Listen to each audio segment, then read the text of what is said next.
Hold on.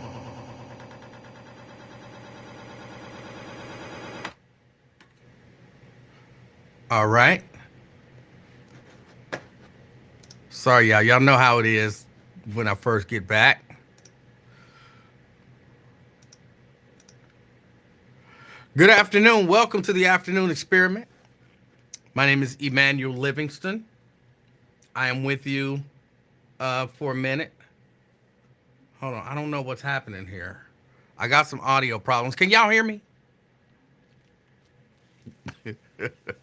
Can y'all hear me?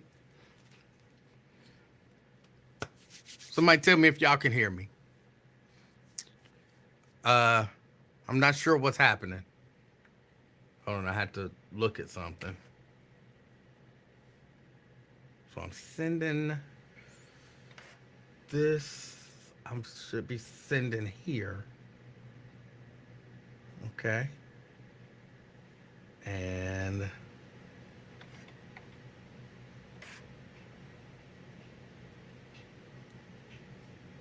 here. We'll see what happens. All right. Well, I'm back. Finally. The cough is not all the way gone, but it's the chat. Thank you, Andrea. I'm gonna put the chat up. The cough is not all the way gone, but as you can tell already, it's much better. It's much better. I'll start off by the way I normally start, just saying hi to the people. Oh, hold on a second. Hold on. Wait a minute. I gotta do a few things. It's been a minute. I'm forgetting how to do stuff. Gotta put that up there. Gotta put that up there. That's important. And I think that's about it. I hope everybody had a wonderful week last week. I know I'll be on. I plan on being on Monday, Tuesday, Wednesday, Thursday. Probably not Friday, excuse me. Probably not Friday. But that is, it's Good Friday. Got to do a Good Friday service. So, got to do what you got to do. But other than that, man, it's good to be back. It's good to be back. Phones. Hold on. I'm not sure if the phones are going to work. We'll see. Because that was kind of what that noise. Like, this shouldn't be going here. The output of here, hold on, let me check some settings. Audio output of here should be there. Yeah. And thus, oh, wait a minute. That kind of might explain it. No? Okay, hold on. No.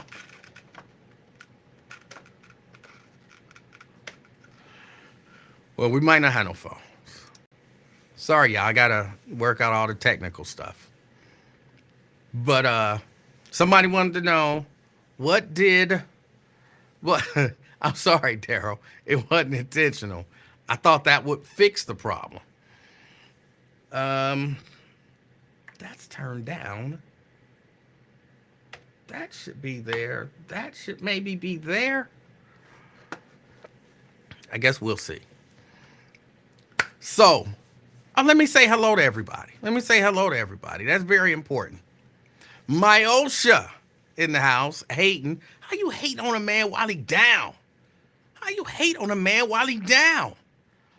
Well, Myosha in the house, good afternoon. We got Preston in the house. Good afternoon, Preston. Good afternoon. Brent, representing Dallas, Texas. All right, good afternoon. Got Sierra in the house. Good afternoon, Sierra. Good afternoon. I'm behind on the comments. I see the new ones as they come in. And Carolyn, why you a hater too? Why you a hater? Is being a hater catching? Like, can you catch haterism? Because it's going around. Got Bonita in the house. Good afternoon, Bonita, representing Mount Airing. Chelsea, good afternoon, Chelsea. Good afternoon. We got Pat in the house. Good afternoon, Pat. Thank you for checking in. Terry, representing downtown. Good afternoon. Good afternoon. T want to know if I was coming on when I reached 10 viewers. No, I was just doing some other stuff. But I wanted to put it on just to let people know I'm on my way. I'm on my way. Sean in the house. Good afternoon, Sean. Good afternoon. Who's jackhammering? I don't know why that's funny to me, but it is. Valerie, good afternoon, ma'am. Good afternoon. Thank you for checking out the show. I appreciate you. We got Vincent in the house. Now, let me be real. If I remember, Valerie is actually a man, and I don't remember Valerie's male persona name. So I don't remember now I just know you as Valerie, but I know you a dude. So tell me your other name again, just mentally so that I can be in the right space.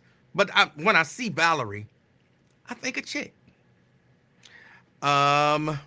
Vincent in the house, representing Middletown. Good afternoon, Vincent. Got Regina, good afternoon. She says, yes, I think you can hear me, I think. Daryl, what's up, Daryl? What's up? I'm glad to be back. Steban in the house, good afternoon. Got David Martin in the house. Good afternoon, David. Let me see, a few people saying they can hear me. Thank you. Sierra wants to know, are we getting a full 4-hour show today? I don't know who you're talking about. You thinking of another show. Tria in the house. Good afternoon, Tria. Good afternoon. I am better, yes. Tessie, good afternoon. Got Lamont in the house. Good afternoon, Lamont. Good afternoon, Pamela. Kenny. Say that noise sounded the same as the microphone the wizard was using on the Wizard of Oz. All right. Let me see. Brenda representing Fairfield. Good afternoon, Brenda. Got LaDonna representing East Price Hill. Where's the demarcation line between Price Hill and East Price Hill? I hate the separation of all of these daggone communities. East this, west that, east this, north that, south this. I hate all of that. It don't really affect my life, but I don't like it. Brenda representing Fairfield. Good afternoon. Got Pamela representing North Avondale. Good afternoon. Too much to separate us. Everything is to separate us. We need some stuff to bring us together. Dwayne representing Mount Airing. Thank you for checking me out, Dwayne. Good afternoon. And thanks for welcoming me back. Vicky says, good seeing you, and it's good being seen. I wish I could see y'all.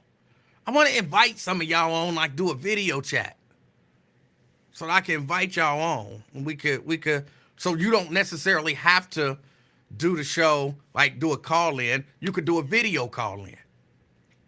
I'm gonna figure out exactly how to make that happen, because I know I can. I've done it before. It's just got to be an easier way than the way that I did it. Pat says, what did the new doctor say? I'll tell you in a minute. Lamont says, grand day, powerful royal people. All right. Can't beat that. Angela. Hola, Angela. Hola to you as well. Thank you for checking me out. We got Jeannie in the house. Jeannie.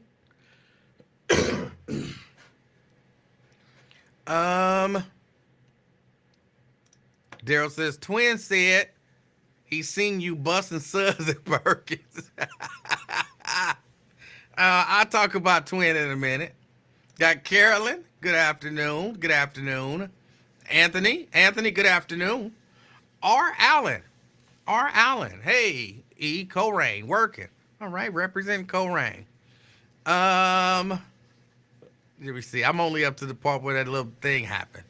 And then Carolyn made that little hateful comment.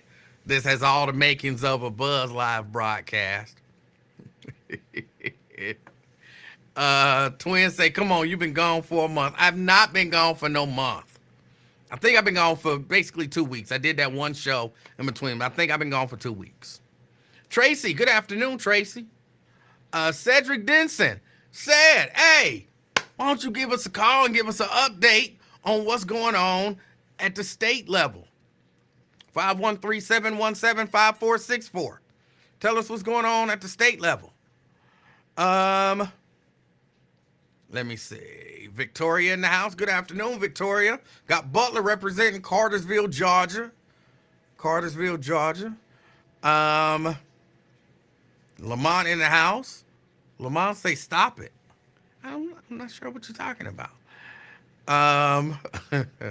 Let me see. Diane in the house representing Covington. So we got Covington in the house. Andrea in the house representing Gulf Manor. All right. Can't beat that. Got Ron in the house. He just coming in cussing. All right. Got Shahara in the house.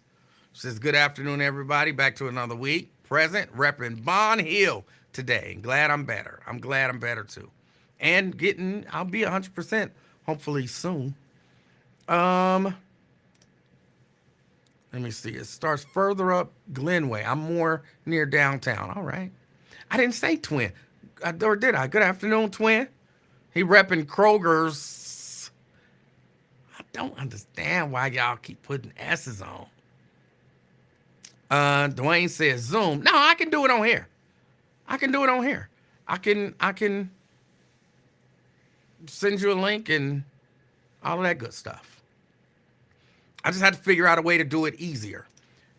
Jerica, or as some people call her, Jerica, representing Dayton. Good afternoon. Nate in the house. All right. Good afternoon. Let me see. Nate want to know what's the topic. Hold on. DeAndre, good afternoon. I'm not even going to comment on the little comment. Chelsea says, I've been desperately anticipating your return. I was up late at night worried about my dear favorite uncle. You hear that, Nate? Favorite uncle. We got Crystal in the house representing Mount Healthy, and Danny representing Westwood. Good afternoon to all of you. Good afternoon to everyone. Hold on, let me go here. Hold on. Good afternoon. Again, it's not gone. The cough is not gone. I went to the new doctor, and the new doctor, they start asking you questions. She got my old chart because she's still, with the same health, whatever, as the other doctor.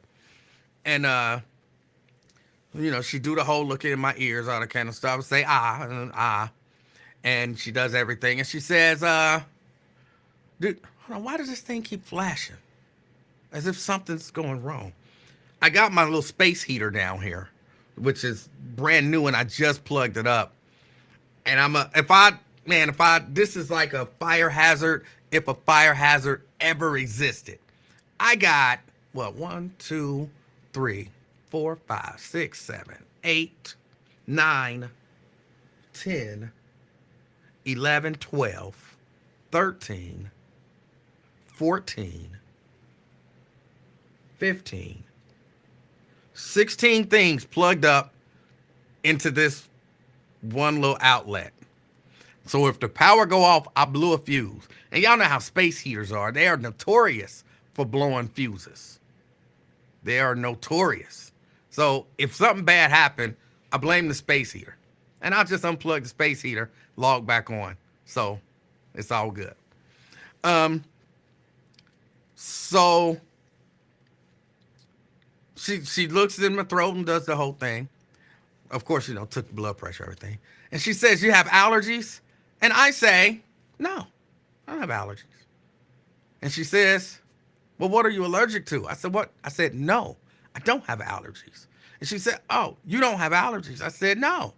She said, "Say ah." I say, "Ah." She looked in and she said, "Yeah, I'm pretty sure you got allergies." I said, "I don't think I got no allergies." She said, "I've been doing this for a minute and I can see," she said something. I keep saying, I know she didn't say chemtrails because that's not what she said.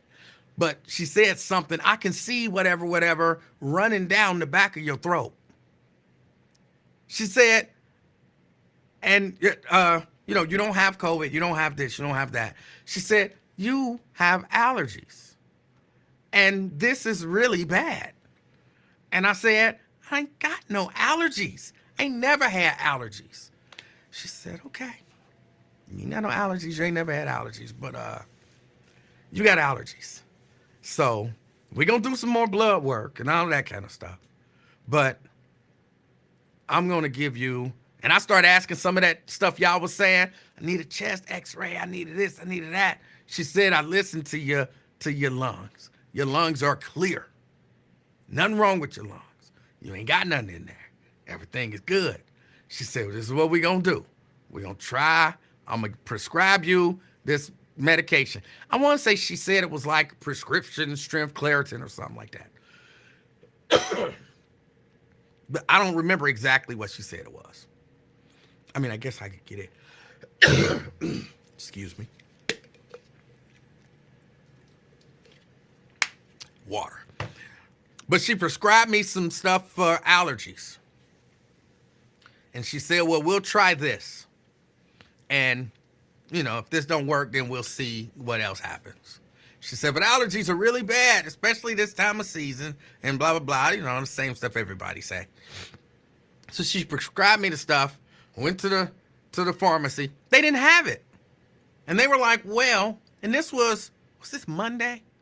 And they said, "Well, we'll have to get it in and we'll let you know when it comes in." I'm like, "Okay, would it be today?" They said, "No, it won't be today." I said, "All right." It might have been Tuesday. I don't remember. I checked back the next day. They said, "No, it ain't came in yet." I'm like, "What? This ain't normal for a pharmacy. Y'all supposed to have all this stuff." They said, "We don't have it." Long story, that particular part of the long story short, it came Thursday evening. Thursday evening. So I start taking the medicine on Thursday. I'm just coughing and hacking the whole time. And I'm like, because my whole thing is, I just want to stop coughing. I just want to stop coughing. I feel great. I feel great. I just want to stop coughing. Took it Thursday. Still coughing. Woke up Friday. And I was like, you can't really judge it after one day. But I don't know if it's going to be any difference. I wake up on Friday. And I'm like, I feel like I can breathe a little better. But I'm still coughing. I said, I don't know. That might all be in my head. Like she might have gave me some sugar pills. For all I know. That might all be in my head. Come Saturday, my cough was almost, kind of like it is now.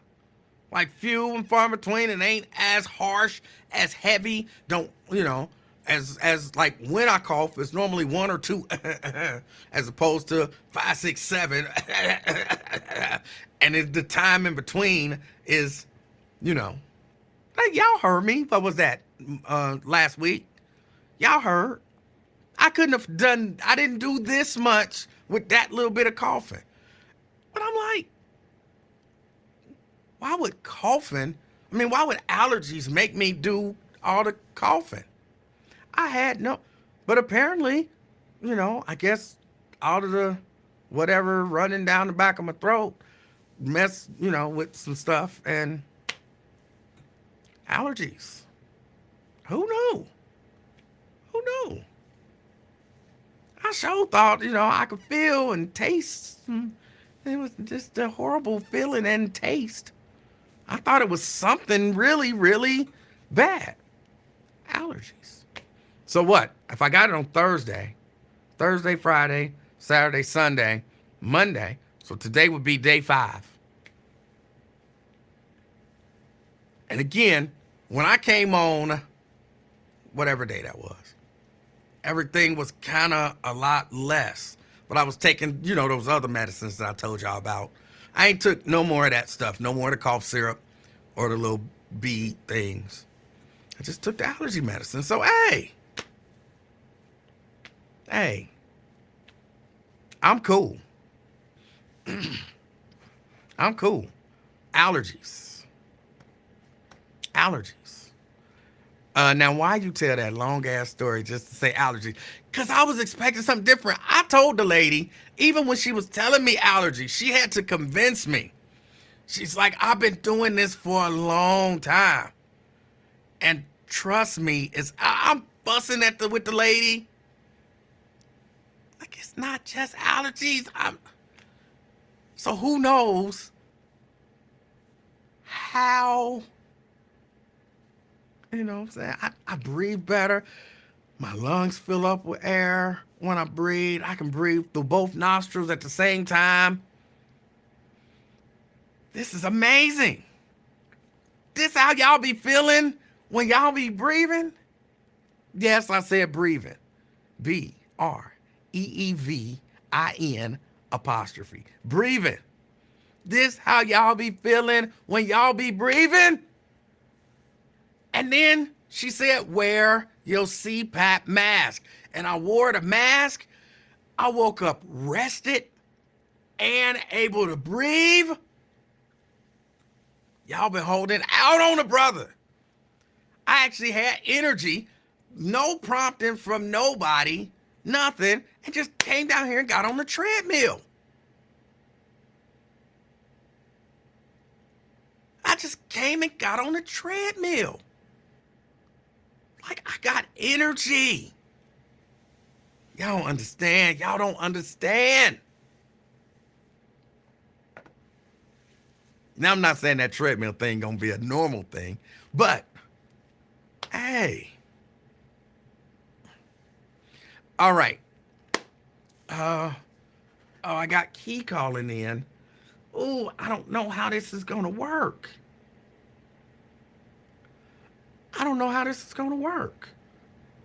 Hold on, let me see something. Okay, Key calling in.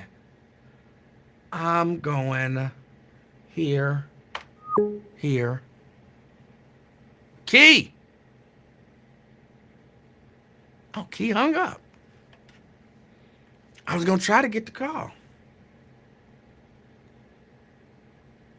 All right, Key hung up. But I might be able to take a call. I was excited to try it. But okay, wait a minute. Let's see. Key. Hey, what's going on, man? Can you hear me? I can hear you. Can you hear me? Yeah, I hear you. All right. Okay, yeah, after it rings so many times, that lady come on your answer machine and say something. All So I right. didn't hang up. The message came on. Well, I got you now. What's on your mind? No, and I was about to say, no, man, you didn't talk about some. He ain't know about the CPAP machine working miracles. How many times did I call and tell you to clean that thing every day and use your machine? You talking about you was gonna have Miss Livingston doing it. But no, it ain't just the CPAP. I know, It's like you say, you got all that stuff going on. You got all that respiratory stuff going on up in you, like the throat thing you got going on, then the mouth infection that you can taste and all the other stuff. And I don't like the way it sounds when you say it. And you keep blaming stuff on COVID, so you got all that stuff going on up in there. Well, I'm getting better. Okay. Well, I was just calling to say, hey, Tria. I was just calling to say, hey, when you brought that up, I said, I got to call him. I got to get him. Well, So you doing good? So when is your, how many pills you got to take? You got to keep taking them until, like, you run out of them. Hey, Brenda Early. But she gave me, what, a 30-day prescription, Oh, and I okay. think I can, refill it later on. But, yeah, I'm one pill a day. I'm good, and it's working. So you can't beat that. She Oh, said okay. it might be That's good. about 3 weeks or so before, what I'm saying, I'm back to normal. But Yeah, what you know, if she said you got allergies and stuff or whatever, you got to be careful with that. You can't come, well, I don't know, you can't come in and run in and come downstairs straight from outside. You know, you got to take them clothes off because that mold and pollen be on your clothes and stuff. So you got to take that stuff off and clean yourself. You ain't going to do all that, though. I know, Asia. wait, so you saying I got to do the show naked? I'm just being silly. I know you love that part. No, I'm saying like just be careful with so she was saying like you get allergies and stuff, you know, that stuff from the mold and the pollen and all that. The allergens outside, that stuff blow on your clothes and get on you or Apparently, whatever. I'm gonna have to. They're gonna do some testing to see what I may be allergic to. But Yeah, I know. And then see what's crazy too. I'm glad your doctor said that because I think I gotta find a new doctor too. Because every time I go in there, because I got like allergies and asthma and stuff, and when I go in there, and be like, I want to take the test, find out what I'm allergic to. They act like they don't want to give you the test. So yeah, so that's a good thing that they let you do that stuff. Because you'll be surprised what you're allergic to. It'd be stuff you wouldn't even think of. You'd be like, oh, I'm allergic to that. I'm surprised that I'm Tearing up them allergic to ginger anything. snaps. So yeah, So it might be the ginger snaps. it ain't the ginger snaps. I know. I'm just playing. Well, all right, let me go ahead and go. I was just calling to say, hey, glad to hear you back or whatever. So I'll let somebody else get in. All right, And- I and mess appreciate it, with Key. you. Stop trying to get me naked. You a hot mess. All righty, All man. right, Until Key. next time. I appreciate the call. That's Key. All right, I appreciate the call. I appreciate the call. Let's see. Say the test is like 16 or 32 shots. I don't care about shots. It's a little, no biggie. All right. I was listening to the Lincoln Ware show today, and I'm going to tell y'all disappointed me. Some of y'all disappointed me today. I was watching the show on Facebook and looking at some of the comments. And let me say this. With regard to Stefan, look, I don't mind or hold it even against that brother that he did not win that election, right? As a non-endorsed candidate against an endorsed candidate, and especially a first-timer who, don't speak conventional English. I don't have hold on, let me get this call in. Twin. What's up, young blood? Hey, how you doing, Twin? You hear me, man? I can hear you. Can you hear me? Yeah, if you stop coughing, maybe I can hear you. What? How would you hear me if I wasn't talking? Keep up there coughing and stuff. Oh, coughing. Yeah. Hey, you been all right, man? Yeah, I can hear you. Okay. I'm just checking out. I had to call in left with you. But you said you'd go beyond today. So I had to call and check on you. I ain't really too much wrong. Hold on, what are you doing? What are you, wait, what are you doing? I'm putting up bread and stuff, man. Oh, okay. I guess you can't beat that. Brother gotta work. A brother gotta work. There you go. I'm about to sneak outside and stuff. Yeah, sneak outside. Well, yeah, what you do? It was good to meet you. Even though it was very brief, it was good to meet you on Saturday. No, I had to go on I had to go on a run, and I'm like, I had to double check. See, was that you or your brother? So I'm like, oh, this is short. Both of them short. Bro, we about the same size. We about the same height. You look like that. I seen your brother from a distance like you got a little itch over. Now I'm talking about you. How tall are you? I'm taller than you. How tall are you? 5'7". 5'7". 5'7". It's like Yeah, I'm 2 taller than you. inches. 2 inches in. That's all right. I'm above you though, man. I'll do my little nephew. I had to go. I thought you my nephew. I thought I had to go kid check. What's up? I had to, come back to reality. Listen, please finish, man. They were talking about it, man. I can barely hear you now. Oh, the wind blowing. That's why. Can you hear me now? Yeah, you got me on like a Bluetooth or something? Yeah, man. Can you hear me? Yeah, but it don't sound great. Oh, can you hear me now, man? I can hear you. What kind of Bluetooth you got? I don't know what kind it is, man. You just got some generic Bluetooth. There you go up there. Yeah, you just got back here to get out on me, huh? I'm just asking. Been on a good 30 minutes. I'm just asking. Look, Do it even say you really Bluetooth? missed it. Do it have the double B symbol on it at all? here we go, man. Yeah, it got Bluetooth on it, man. I took you off now. Okay. Can you hear me, man? I can hear you now. That's better. You should have let them examine your brain instead of study your organs, whatever they did to you. You know, I always tell them somebody ran up in you. You sure it wasn't allergies, man? It's something else? Bro, stop denying that you threatened to have some people run up in me. No, man. Everybody I would never heard it. do that, man. You keep, huh? Everybody heard it. You said, "Look, won't you go with me up to Chicago?" And then you was like, "Yeah, you go up to Chicago, them brothers will run up in you." You said it on this show. I said, man, they ain't gonna get down on you and stuff. That's what I probably said it like that. No, that's what you said later on. But initially, I probably said they wouldn't get down on. Man, you just go hold it to the grave, huh? it's not what you said. I'm just saying what you said. But what's on your mind? Hey, man, Yeah. with this vote, man, that's coming up, this election, All right. do you think in your mindset that the black folks are fading away from the Democrats? No, You don't think that? I don't think that. It's just in Cincinnati, you don't think they're what? Nationwide? Period. I don't think so. I mean, I think you might So you might have a few black people who have made the decision that they no longer want to, rock with the Democratic Party or whatever.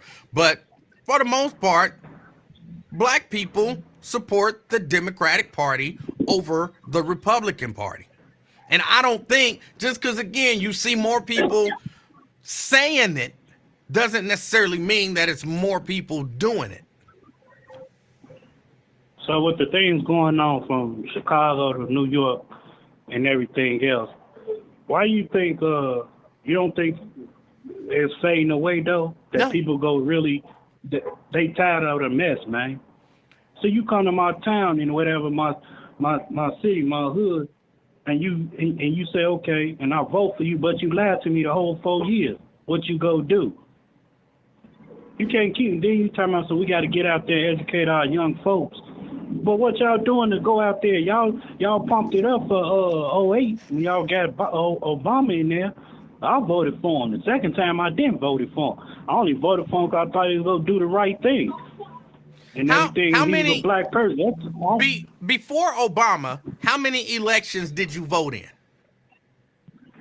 one. So who did I you only vote voted for? for Obama.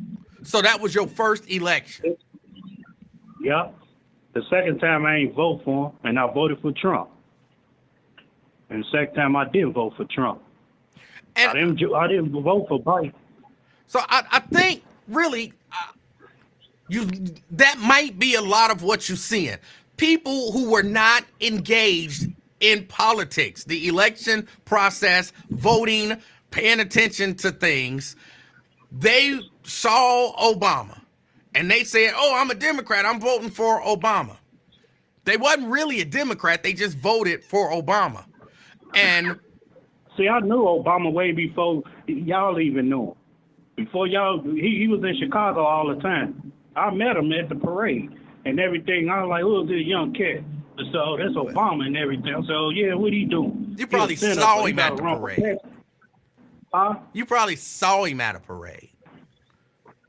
Man, I met him at the parade. Got him off the float. Man, what is you talking about? He's a senator. What are you talking about? Hold on. I met him at City Hall. Wait, just because you see somebody, I guess you could call that meeting them, but as Man, I met him, man. What are you talking about? When I got out the joint, I met him. When they was down there, when he was at City Hall before he came senator, and then when he got off the float, I shook his hand and I met him. You shook his hand. What are you talking about, man? You shook his hand. Yeah, I shook his hand. All right. Yeah, when he got off the To me, I don't necessarily look at that like just because I see somebody and shake their hand like, oh yeah, I met him, he cool. Like that's my boy now. Like, no. I saw him. No, I ain't want like that. I shook his hand. I just shook his hand and like, hey, good luck with you. And everything. He said he was running for president. I didn't want to like, yeah, what's up? That's my homie type. No, it was shaking. I kept it moving. Right. That's what I said. You saw him at a parade. Yeah, and I was face to face with him. Okay. What are you talking about? I shook his hand, man. What are you talking about? Just like I shook Clint when he came to the hood. And he landed his little, that Air Force plane directly in the football field. And he was in the hood. My point, though, is some of y'all who were new to the political process, so y'all had y'all hopes up way too high, and y'all voted for this guy, and then everything didn't go exactly the way y'all wanted, so y'all became disillusioned. And so now y'all run around talking about, well, hey, it's about time to become a Republican because the Democrats don't do nothing. But y'all don't know nothing. Like, y'all just new to this. What they doing now, man? Tell me that. They doing the same stuff they always been doing. Democrats ain't no worse now than they were in 2008. Republicans ain't no better now than they were in 2008. They're the same parties. They're the same people. Just y'all became disillusioned. Why it's so hard for a pimp right now out here? Why it's so hard for a pimp now? Things done got hard, man. Things ain't no harder now than they ever been. Things ain't no harder now. You a lie. You a lie. When Trump was in office, things was getting in order. We ain't had all this inflation. Come on, man, with all that. See, y'all go to them polls because y'all scared. The whole country was shut the fuck down when Trump was in office. How is this worse than that? Man, it's worse to me, man. Especially these food prices. I'll try to apply for some food stuff. They say you make too much. I don't know the definition of making too much. To me, but you get somebody that's on the street, homeless, whether you get them money or food stuff faster than and I'm the one paying for the food stuff out of my pocket, who has taxpayers. So you go deny me? That's crazy, man. Look, here's what I say, Twin, because I'm not like most other people, I think. I say, if you want to vote Republican, go vote Republican. And then what'll happen? That's what I'm gonna do. And then what'll happen is when the Republicans take office and things ain't amazing, like stuff like the country is shut the fuck down, don't complain about it, because you, for some reason, thought Republicans being in office meant everything was going to be peaches and cream all day, every day. But they all the same is what I'm telling you. They are all Republican. I mean, there's some fundamental differences. But in terms of Republicans don't care no more about you than Democrats. You gonna vote for Donald Trump, you're gonna be disappointed in Donald Trump. If you vote for Joe Biden, you're gonna be disappointed in Joe Biden. They gonna accomplish some. Immigrants in there. Are you trying to tell me there were no immigrants coming in under Trump? And wasn't that many immigrants coming in. I didn't ask that question. Are you telling me there were no immigrants coming in under Trump? They came in heavy at the end of his term. That's when they started coming in heavy. He gave up. I ain't gonna get control of this. And he thought he was gonna put a stop to it. If he would have got elected again, ain't no way they'd be crossing that border. That wall would have been built and everything with barbed wires all across the river. If he was president right today, they would never been up in New York and Chicago like they is, and them Democrats letting it ride too. It's kind of Why you sad. letting all that ride? Huh? It's kind of sad to me that people actually believe that. People actually believe that a Republican in office, when a Republican get in office, illegal immigration gonna stop. They gonna build a giant wall, and ain't no illegal immigrants, or ain't nobody gonna immigrate to this country and be undocumented. Like, that's all gonna stop. Like, they're gonna be so scared that Trump in office, and they gonna be over there like, hey, SA, you want to go to America? And they gonna be like, no America for me because Donald Trump. Like, that's not gonna happen. Man, they replacing our votes. Some immigrants, they basically replacing our votes. Man, why you think that Mayor Adams is under investigation? I don't know why he under investigation. He might have did some bad shit. 20, 30 years, he come allegations that he touched somebody, jagged off, whatever he did. He wasn't getting along with the get along. And when you don't get along with the get along, hey, we got something against you 20 years. If you was on CNN right now, Emanuel, and you wouldn't get on with the get along. Hey, remember 30 years, Emanuel, back in Hughes High School, you raped that girl in the locker room? I don't know what you're talking about. Oh, we got pictures. Here come AI making up some pictures on you. Come on, man. That's crazy, man, how they do you, man. And the black folks is that, because he didn't get along with the get along. Oh, somebody take the blame. Don't touch the blacks. Touch the blacks, but don't shoot the immigrants. Hold on a second, beat twin. the hell out them police. Twin, hold on a second. Cedric Denson is calling in. I see you calling, but I only got one line, Cedric. So when Twin hangs... Let him I was just going to say, when Twin hang up, because I want to convince you they all the same, bro. Republicans ain't better than Democrats. Democrats ain't better than... I know they all the same. Fundamentally, I know they all the same. None of them care about you. I understand that, but if we all going for the Democrats and everything, which is y'all look at it and everything, why they got to step up, man, if they want to win this election? Maybe. Other than that, Twin, have you ever thought about it this way? Maybe Republicans have to step up and do something to make the majority of black people want to vote for them.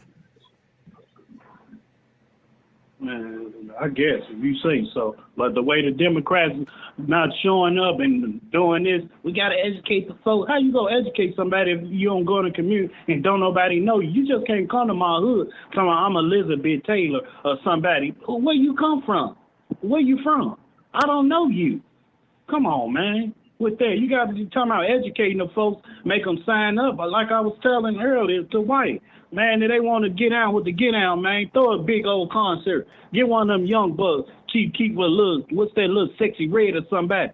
Yeah, you want these people to sign up before I throw this concert? We gonna have y'all register stuff before the hour before I start the show. Here's my question. Have the Republicans thrown a big concert? No, they ain't throwing no big, but they got the niggas out there. But wait a minute. But if that is your criteria for somebody, they got the niggas out there. That's their concert right there. That's all they need. They got what? The makers, the make America great again. Wait a minute. They got them people out there. Twin. Understand what I'm hearing. Maybe I'm hearing it wrong. What I'm hearing is, look, if the Democrats want my vote, I need to see them in my community. They need to be doing something for my community. And, heck, even something like throwing a rap concert for my community. But if the Republicans want my vote, they can just ignore the shit out of me and not be Democrats, and I'm going to vote for them. That don't make sense. Why wouldn't you have the same standard? If Republicans want my vote, then maybe they need to come in your community. Maybe they need to do something for your community. Maybe they need to have Sexy Red come in and do a concert. Because Democrats keep on preaching about, we got to get our young, that's all you hear. We got to get, I say, I understand all that, but what they doing to and educate these young folks to come vote for them. They don't know them. You come to my hood every 4 years, I don't know you. They don't know. You fresh off the block. All right, look. Get out there and educate them. So why ain't the Republicans out there educating them? My point is, Republicans don't care about you just like Democrats don't care. Look, if you want to vote Republican, just vote Republican. But you don't have to be like, well, the Democrats need to do this and this and this and this. Then why don't the Republicans have to do those same things? I'm talking about people. There's Democrats that's around here and everything, and people are running too. And you go vote today, right? Yeah. And then I say, no, I ain't go vote. Why? It's your rights and everything you earn. I ain't what rights? All right, if you say so. But I don't like listening to all that mess, man. Why you mad at them because they telling you it's your right? It is. Because don't come at me with no goofy rights. We don't have no damn rights. We do. Go out there and do something. What rights? They got Miranda rights to read to your ass. That's what rights they got for you. You got a right to vote. You can't go in. Yeah, if you say so. In a minute ain't gonna be no vote. You ask me. This election right here, I get a Democrats to the August, man. If I don't see no improvement in everything else, what do you want? I'm hell with this. I might not even vote. Cedric, I'm gonna get your call, Cedric. Let me get Get Cedric his call, in man. I'm too greasy. All right. Hello. Emanuel? Yes. This is State Rep Cedric Denson. How you doing? Cedric Denson, I'm doing good. How are you? I'm doing well. Can you hear me clear? I can, yeah. Okay, great.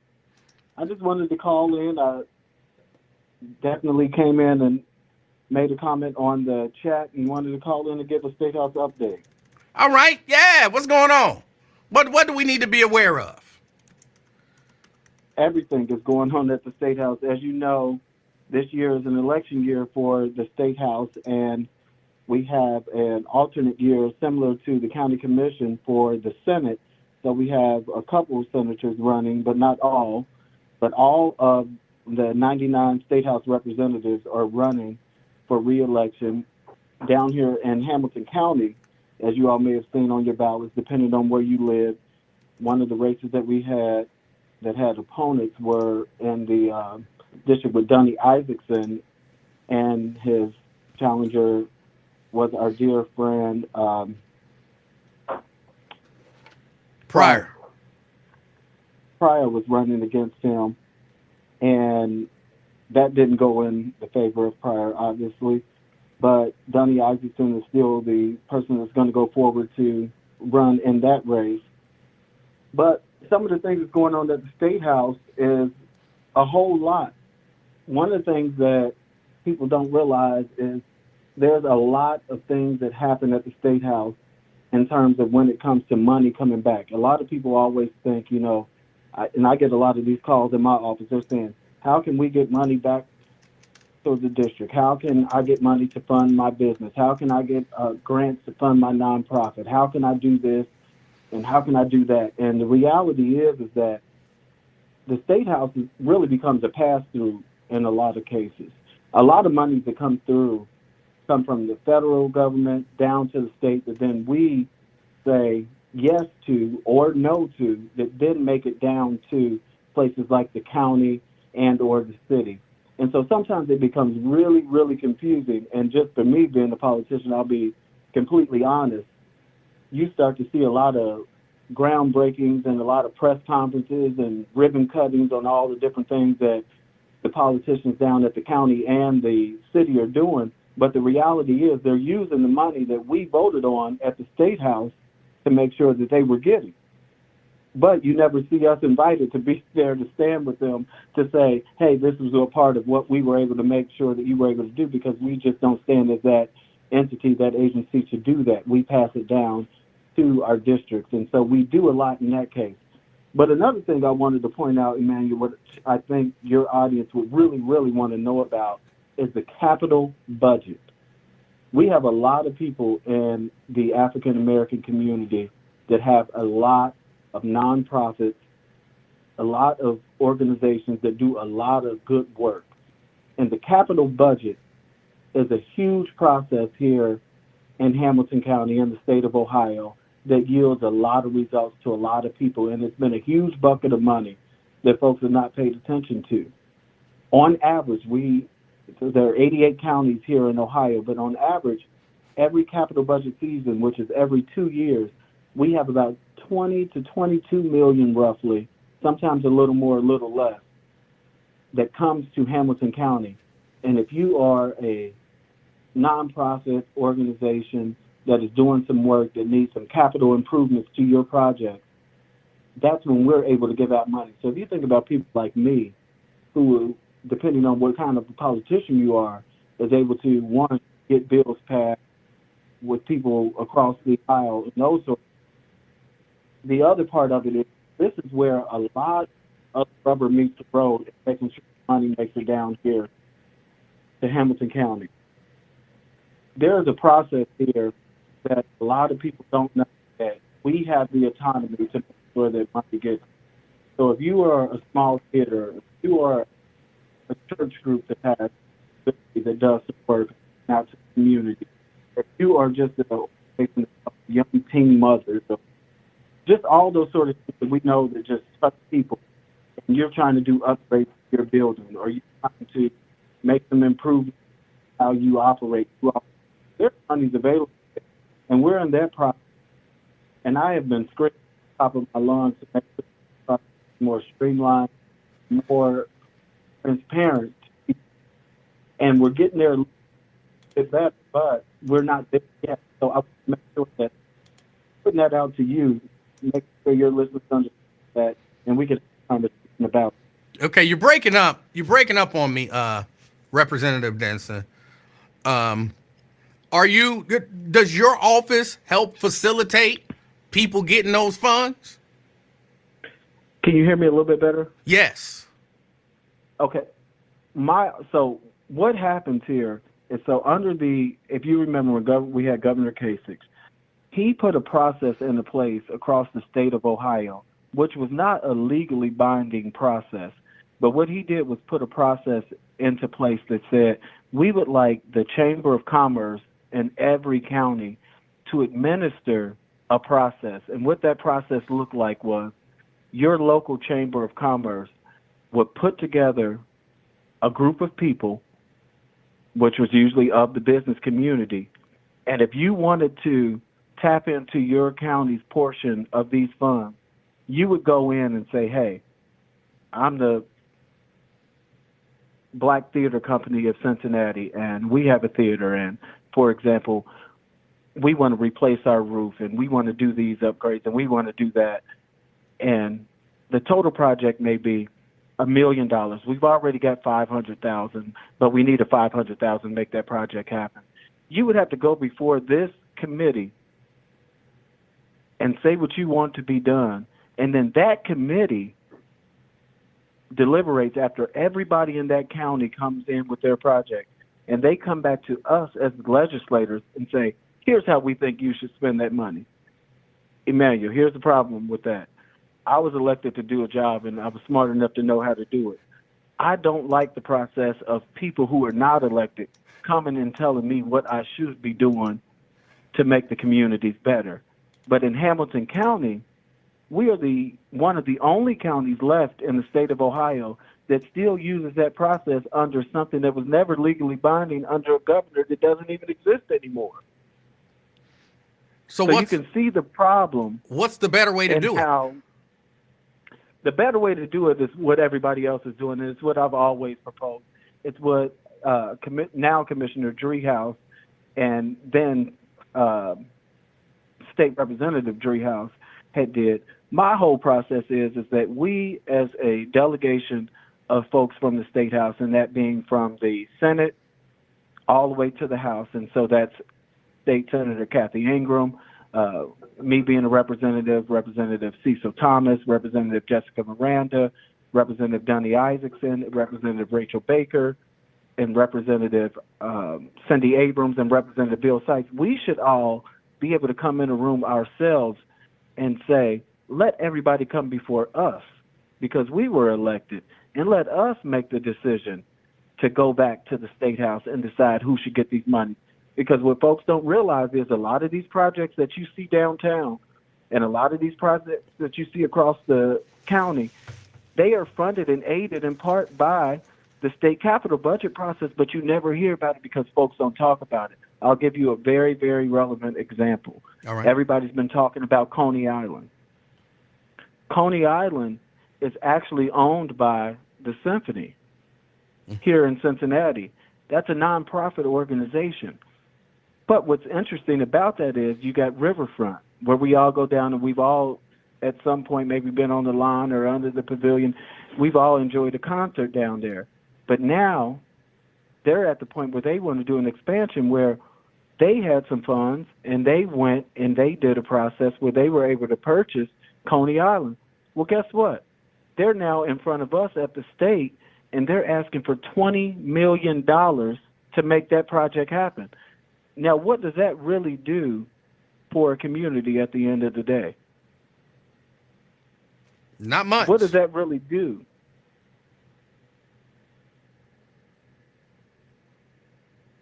Hello? Yes, are you there? Yeah, I said not much. Not much at all, but the reality is that what you have to look at is how you have a business entity, the chamber, who is still facilitating this process here in Hamilton County, and that's not doing anything for the community. We could be using that money. And here's the other thing about it. It's so frustrating for us, Emanuel. You got places like Forest Park, and I know Representative Jessica Miranda is working extremely hard.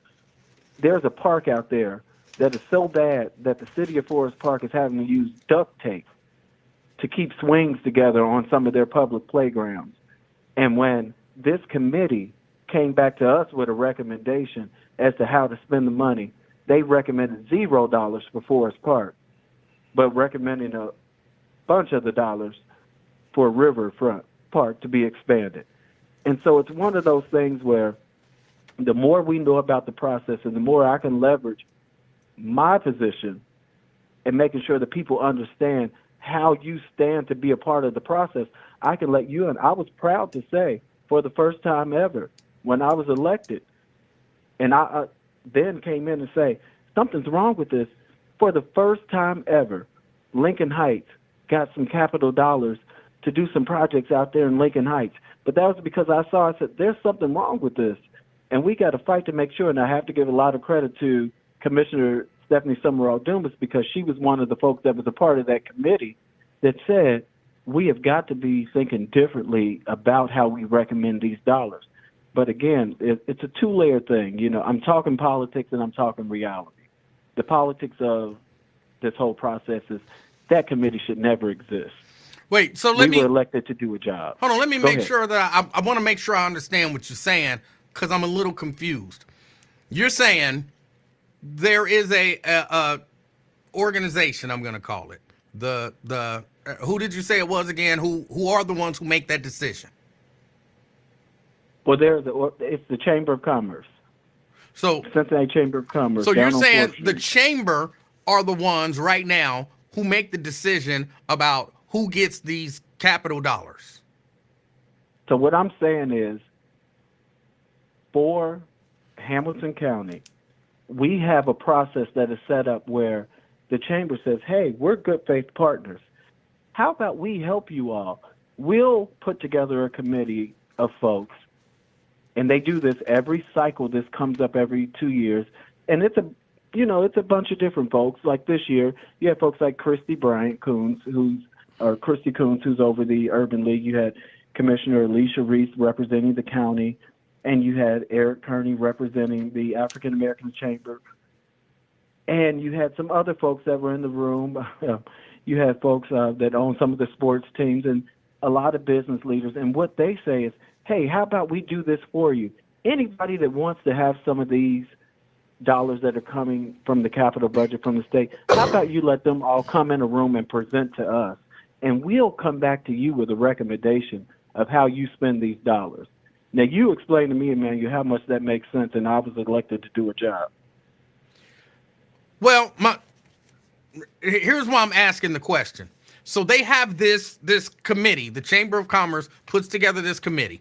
They make the decision in terms of who they want to get the dollars. Then they come back to you guys and they say, this is who we recommend to get the money.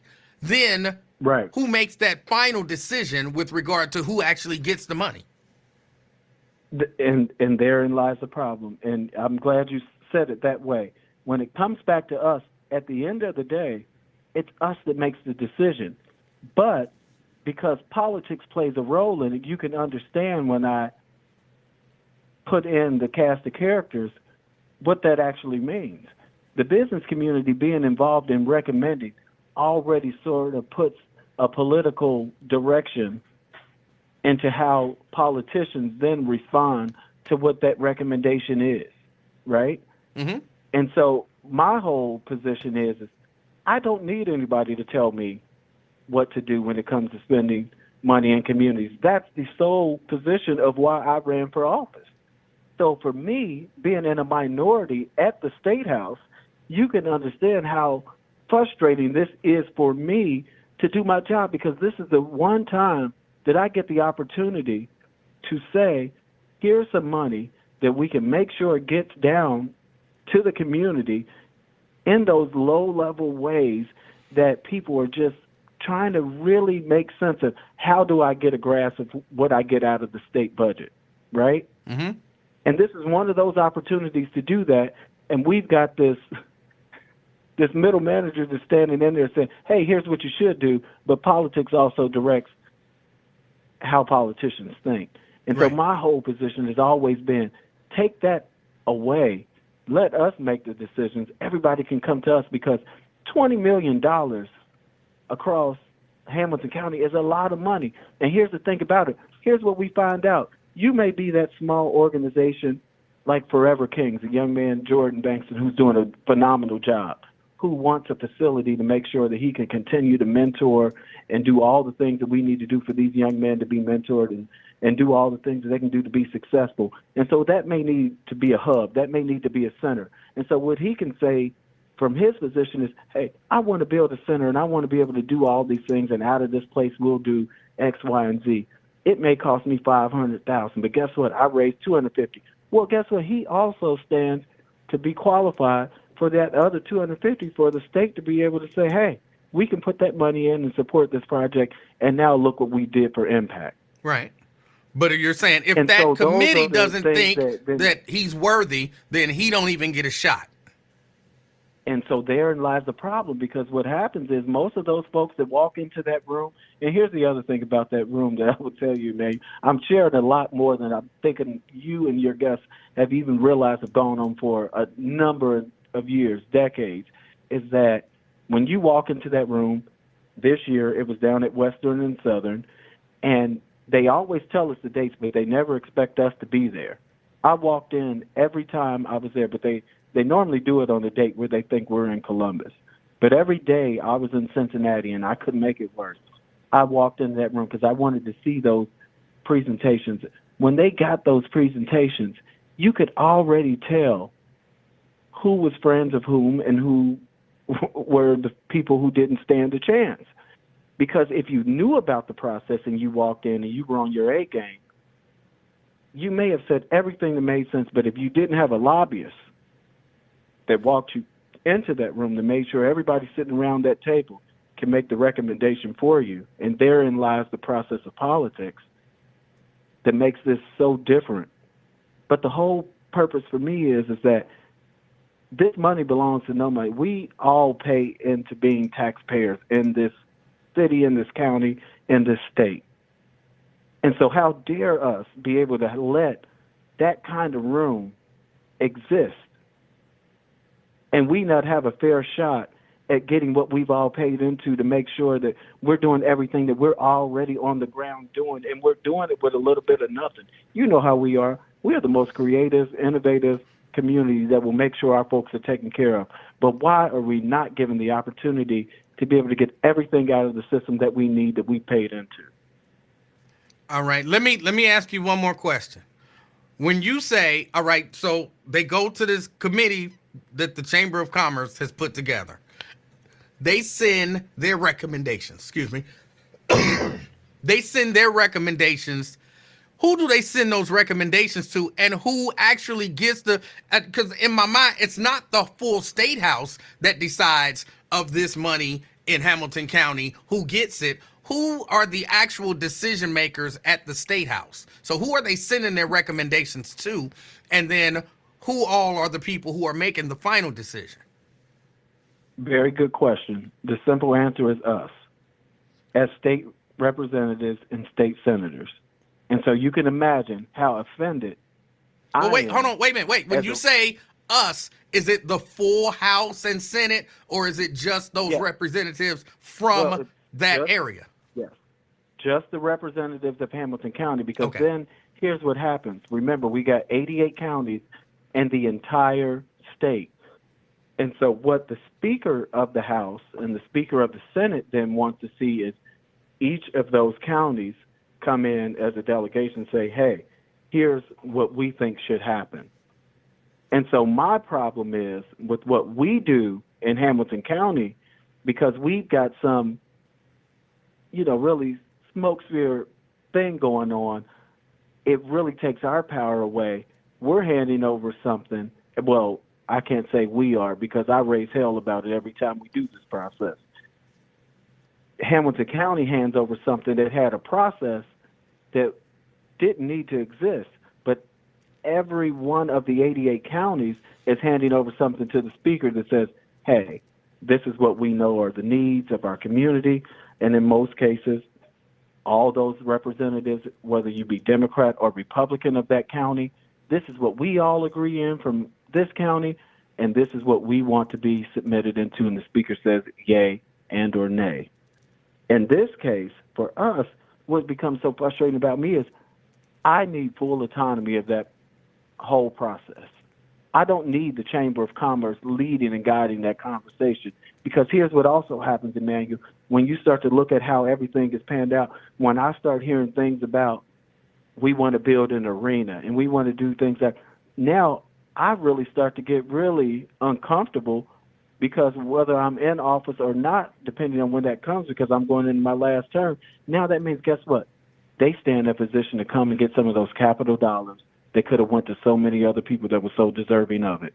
If we don't get rid of this process down here and blow it up and make sure people know that this is not something that is legally binding, we don't have to go through the chamber to do this. It's just something that is just so stood there. How do we get rid of the process if that's what people want to do? Keep making noise the way I'm doing. Keep talking about it. Keep reaching out. And I think it really comes down to a process where the more folks know about the internal workings of that false process that exists, the more that then those that are just holding on to something that they have really just taken advantage of, they'll know they got to let go the more public it becomes. But what's the actual? It's one of those things. But what's the actual process of getting rid of this? And I ask because that's the whole thing. There's no actual process, and so. But you said the other frustration 88 counties have gotten rid of this. They do it a different way. How did they get rid of it? Is there a vote? Something need to be put on the ballot? What needs to happen? It was that's the whole thing about capital dollars that's so interesting, Emanuel, is that there is nothing legally binding or formal about it. It was suggested from Kasich, and it was something that everybody bought on board that they did while he was there. But then when he left office, he was just like, we don't have to do that. That doesn't exist. That didn't mean anything. It was just something we were just trying to put in process to make it a little more formal. But there is no legally formal process to this. It's just Hamilton County does this process. And if you do your digging, and I know you understand what I say as a very good person who is astute of political process, if you do your digging to actually do the inner workings to understand how even the process in Hamilton County works, I think you will understand more that even your platform could help me more advocate. Because the reality of it is that I'm a politician and I can say and do all the things that I can do. But the reality is, the more that the people know and take hold of it, the more then I can support and show up and do that. And I'm just going to be honest with you about that.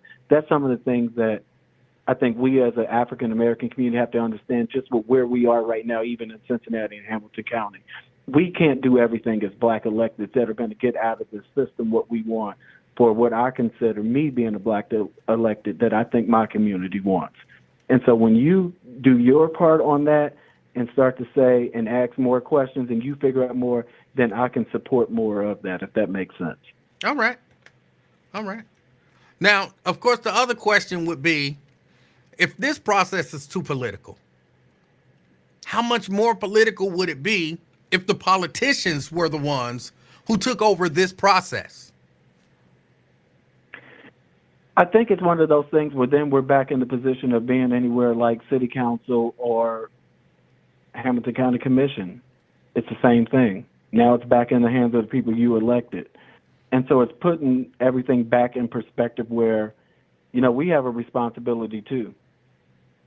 And so whoever you vote and put in office, you just need to know that you're putting in office the people who you know are being accountable to the values and things you care about. I say sometimes, for some folks, electing a politician is like an insurance policy. It's nothing you think about. It's nothing that you are really looking at every day. But for a lot of folks who just go about their everyday life, you only need us when you need us. And so when you get into a situation, then you need us. And so what you want to be able to do is make sure you're putting somebody in office that makes sense and thinks like you do, and if you get into something that they're going to advocate for you the best way. So I think when you do that, nothing else matters. If you are that small business owner or you are that nonprofit person or somebody who wants to take advantage of the process, you may not need to deal with me every day. But if you vote for me and you put me there, when it comes at top of that process, you got me on board and I'm going to do everything the way that makes sense for you. All right. Well, all right. Hey, I appreciate your call. Did you have anything else you wanted to get off your chest or let the people know? No, I hope I got enough off my chest, but I hope that all made sense. But I think it's important to our listeners because there's so many folks out there that are doing so much. I mean, you got Toy Lynn O'Neill, who's actually been a part of this process. We're getting Romac up and going, asking for those dollars at the State House. And there's just so many others that I could go down the list of that are so deserving of all of these things. And so the more we can continue to penetrate these things, but understand both sides of them and understand how the community helps us on the political side of those that are trying to do the things that need to be done for our people, it makes all the difference in the world. All right. Hey, thanks for your call. I appreciate it. And all feel right, free to call back anytime. I appreciate you. Thanks, Emmanuel. All right. State Rep Cedric Denson. I know some of y'all say that was boring, but I mean, it was information. It was information. I'll be honest. I never really thought about it. Who's making the decision about who gets the money that comes, those capital funds that comes from the state? So it's something to look into. It's something to look into. Now, again, the idea that the Chamber of Commerce sets up, hold on, I gotta make sure I'm saying it right because, I be getting stuff wrong every once in a while. The Chamber of Commerce sets up a committee. And then they do like I feel like it's like a Shark Tank type of thing. Like come in and present your idea, and then we'll decide who we recommend to give this money to. And so they all in there for 2-3 days, Shark Tank style. Here's my presentation. And, I'm out. And then they go to the people who make the decision and say, out of all the people we saw, these are the people that we think are worthy. He didn't say how many people are on this committee, but he mentioned Christy Bryant Coons, Eric Kearney, Alicia Reese as some of the people. I don't know, them some pretty good names. But that's 3 out of what? If you got 3 out of 15, those ain't good numbers. Those aren't good numbers. And especially if you got, because look, this happens sometimes. Every once in a blue moon. People who are influential hook their buddies up. Cedric says about 20 people. So if you got 3 out of 20, them ain't good numbers. They can say, hey, we got some black people on here. What you mean? It might be more than 3 black people. Those were just the 3 that he mentioned.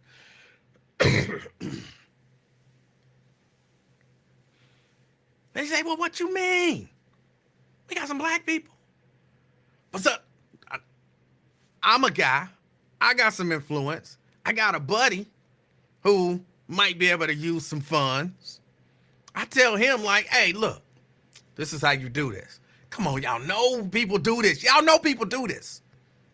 Bruh, all right, when you come in to do your presentation, here's what you want to hit. Because here's what we looking for. Well, you never say we. Here's what they looking for. I've coached people to do interviews before. Like for a company I was working for and they was hiring. And I'm like, all right, look, when you go in for the interview, I know the dude doing the interview, or I know the panel, and for me it was just a dude. I know the panel doing the interview, and here is what they looking for. Make sure you include this in your presentation. Make sure you include that in your presentation. Make sure you say this. Now let me hear what you're gonna say. Oh yeah, no, don't word it like that. If you word it like that, they not gonna. And I guess his point is that becomes the people who are appointing the people, those people, it's all confusion. The chamber appoints the people, and they're appointing people who then might go tell they people, like, hey, this is what you do. You get that money. This is how you get that money. Whereas, which brings me to what I was about to talk about, Stefan. I know I'm mixing separate things, but it's the same concept. Insiders get inside information. Connected people get information from the connected people. It don't sound nefarious, but it kind of is. And I was saying this earlier, like I want to run for office. No, I don't. But I'm saying, for example, I want to run for office. I don't know nobody. So I just blindly go into the process. Well, the Democratic Party, they gonna contact me. How they gonna contact me? When they gonna contact me? If they call me and I don't answer, are they gonna leave a voicemail? Are they gonna send me an email? Who's the email coming from? So when I heard Stefan talking to Gwen earlier, and she was saying, I know for a fact that they reached out to you and you didn't show up. They might both be telling the truth. But it might have been a certain, if you inside, you know what to look for. You know how they gonna reach out. You know what I'm saying, how long you got to respond, all of that kind of stuff. They might have reached out to him in a way that he wasn't aware of. But he not an insider. He's new. He just some guy who wants to serve his community. So he don't know. Ain't nobody pulled him to the side and said, this is what's going to happen. This is what's going to happen. And I know everybody thinking, well, if you're running for office, you should know that stuff. If you're running for office, you should know that stuff. No. Because that closes off running for office. The only people then who can effectively run for office are connected people. And is that, that's what we got. But is that really what we want? And it sounds like the same thing what Representative Denson is saying. Oh, we got $25 million to give away. And I'm on the phone, like, hey, Nate, bro, you got to get some of this money. Hey, Raven, you got to put yourself together and you got to get some of this money. I don't know nothing about, presenting to these people to get this money. Look, I'll tell you what to do. Whereas Stefan, he out there, he got a worthwhile organization. They need some money. He don't know the ins and out. I didn't tell him, don't word it this way. If you word it that way, I'm telling you, I know them people. They're tuning you out. And so he come in just saying his stuff.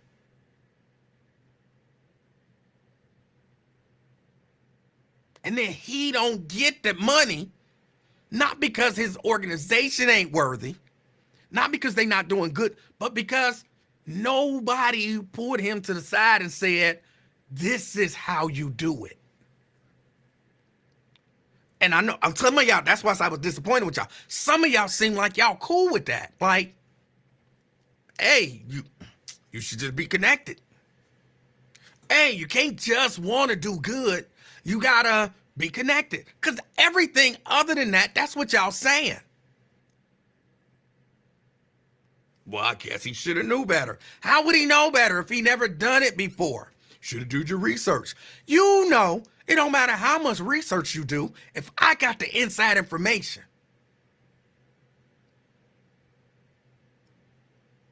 I do all the research in the world, but ain't none of that research gonna pull you to the side and say, if you word it like this, they're gonna automatically tune you out. You can say the same thing, just say it this way. I know the guy. I know what he like. I know what he don't like. All the research in the world ain't gonna do that. So then what? You gotta hire somebody. Which again makes it cost prohibitive for just a regular citizen to want to serve. Because now I got to hire somebody that's connected and hope they connected enough to where they get the inside information and pass it on to me.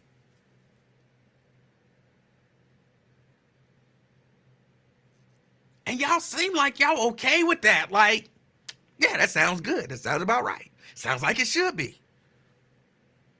I don't like that. We shouldn't like that.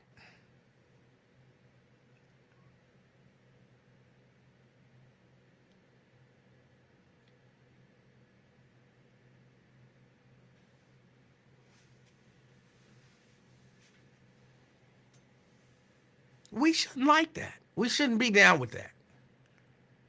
I should be able to get up, decide I want to run, put my name on the ballot, and be treated like everybody else on the ballot. So yeah, but if you're running for you're trying to be a Democrat and you're running, then you saying to the Democratic Party, I want your endorsement, then you kind of subject to everything that come with being a Democrat. We shouldn't be okay with the inside games. Look, we've been realistic. Sure it happens. Sure it happens. Heck, according to everybody, Donna Brazile did the same thing to Hillary Clinton when she was running for the nomination and it was Bernie Sanders. Hey, these are the questions they're going to be asking you at the debate.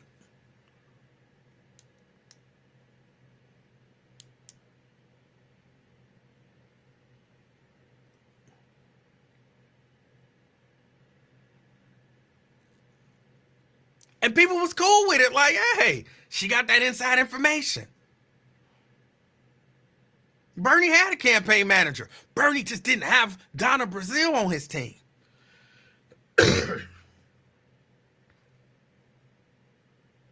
And on a local level, that shouldn't be the case.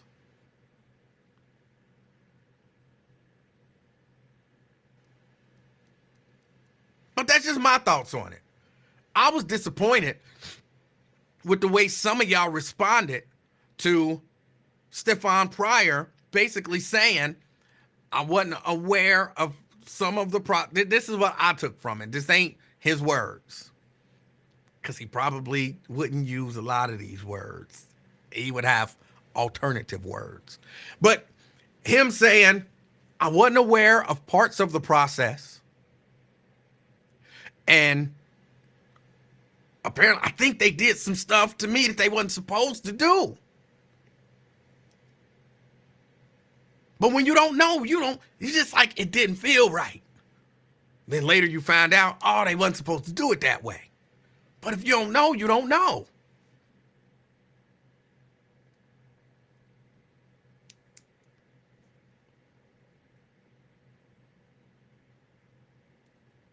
But again, I was disappointed because some of y'all seem cool with that.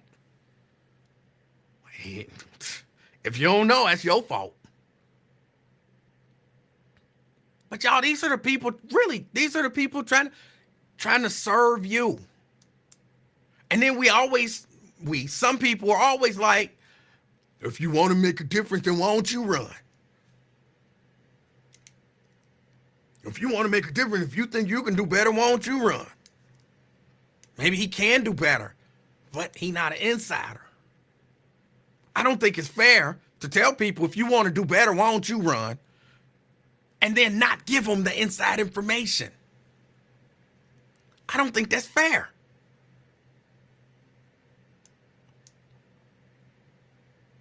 And that just sounds terrible.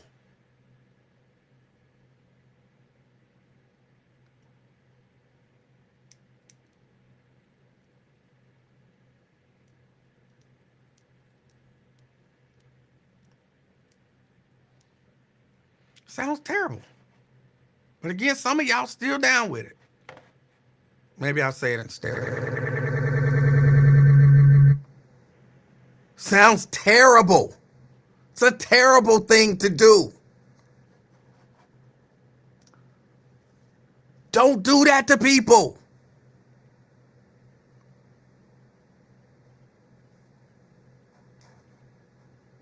Thank you, sir.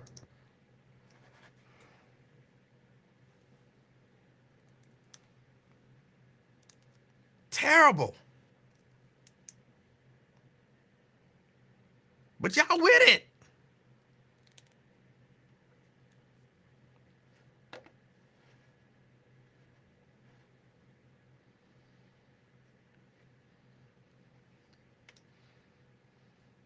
If life was fair, you would not have an unconventional hairline. It's not the point. It's not the point. My hairline ain't running for office.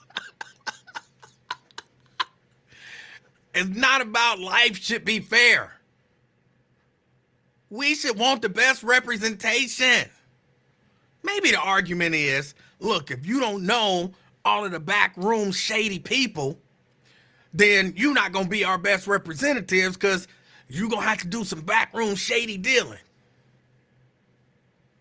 I don't understand. I understand that, but I don't like it. I don't like it. CK. Hey, Mr. Livingston. CK. Good God Almighty Jesus, man. I thought you was out of here, Black. I thought you was out of here, Black. Well, I'm not. Thank God. Rumors of my demise have been greatly exaggerated. Rumors of my demise have been greatly exaggerated. You couldn't have said it better, man. That's what I'm saying. Look, you couldn't die. You know you couldn't die. You feel me? Because who going to take care of your lovely wife while you gone? What? Nobody. What? Right? I don't know if I like where this is going. Why are you thinking about Man, that's the main thing. Ain't that the main thing you be thinking about death? Like, what my wife gonna do? No. Ain't that the number one? I mean, what be the number one thing you think about death? What's your number one thought? I don't know. I have a lot of, I don't really think much about death. I just know one day I'm going to die. And I don't have a problem. I talk about death. Hopefully everybody is set. So I don't sit around thinking, I know Mrs. Livingston going to be all right when I die. She going to be all right. Right. But I'm saying, do you want, okay, it's 2 times. Do you want a time? Do you want a time frame? And like, even when you go to heaven, there's a lot of dead people. Do you get a time frame? I mean, you know what I mean? Like, look, baby, I ain't going to holler at nobody in heaven for the first 2 years. What? I mean, is that how we do it? No. No. No. Like Look, when I die, when I know this is completely way off the subject. When I die, I'm dead. I sure hope I'm not dead looking down to see what everybody doing. Hopefully I'm, up. I'm looking down and following the people that I know, like, ooh, who she sleeping with? Ooh, what he eating? I sure hope that's not the case. So when I die, I'm gone. If Mrs. Livingston meet a dude the next day, I don't care, because guess what? Nah. I don't care. Guess why? We can't roll dead. like that, man. Bro, you dead. You dead. Oh my God. We dead. Need some kind of grace. We need grace, period. It's called grace. Why? Period. Why do you need a grace period? You're dead. Oh my God. You're dead. You don't see it. You don't see it. She not cheating on you. You know what I'm saying? You're not here. So when you was a Seinfeld fan, did you become a Curb Your Enthusiasm fan also? I've actually never seen a full episode of Curb Your Enthusiasm. Oh, okay. Well, he was dying, and his last wish was he asked his wife, "Well, I'm dead. Can I fool around a little bit?" Right? That's what Larry said. I could see that as a premise in a comedy. Right. Can I fool? She said, "Sure," because you know what I'm about to be doing. You feel? So, like you said, when you dead. You dead. So that's what I wanted to ask you about, because it's just about this show I watched. I just want to know.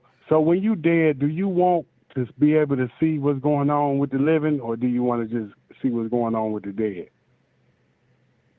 I don't know what happens when you die, but I would not intend on spending my dead time watching live people be alive. So you say it's better to kick it with the dead people while you're dead.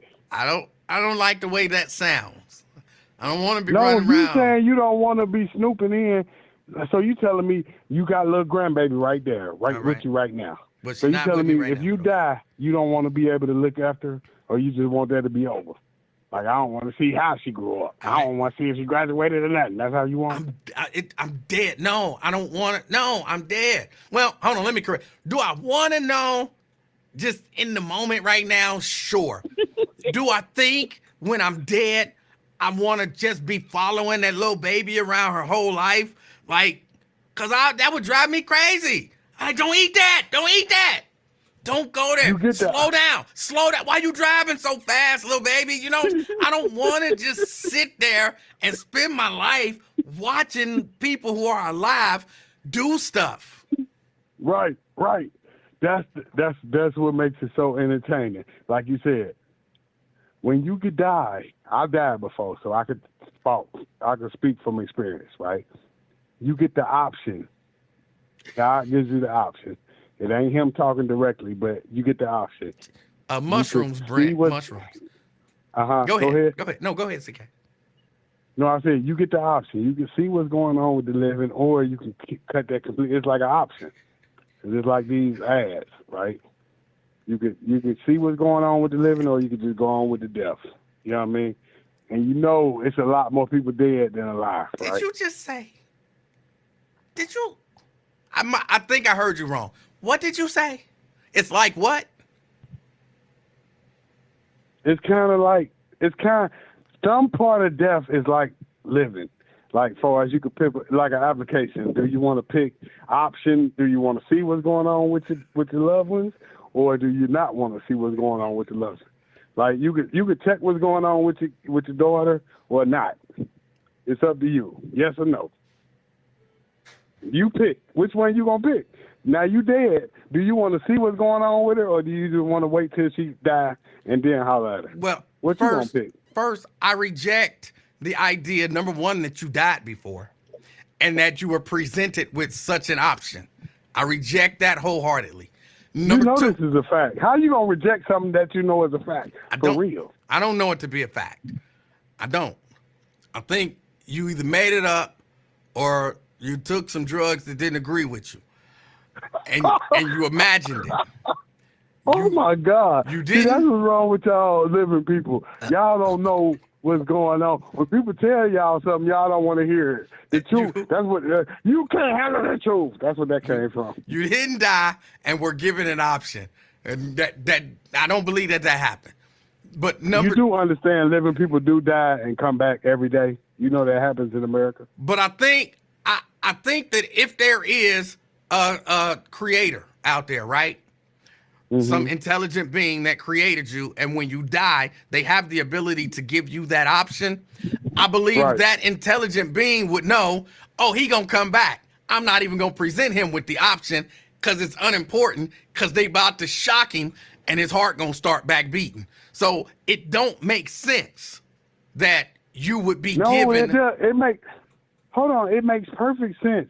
If, like you said, if you died and they bring you back, that means you did die, right?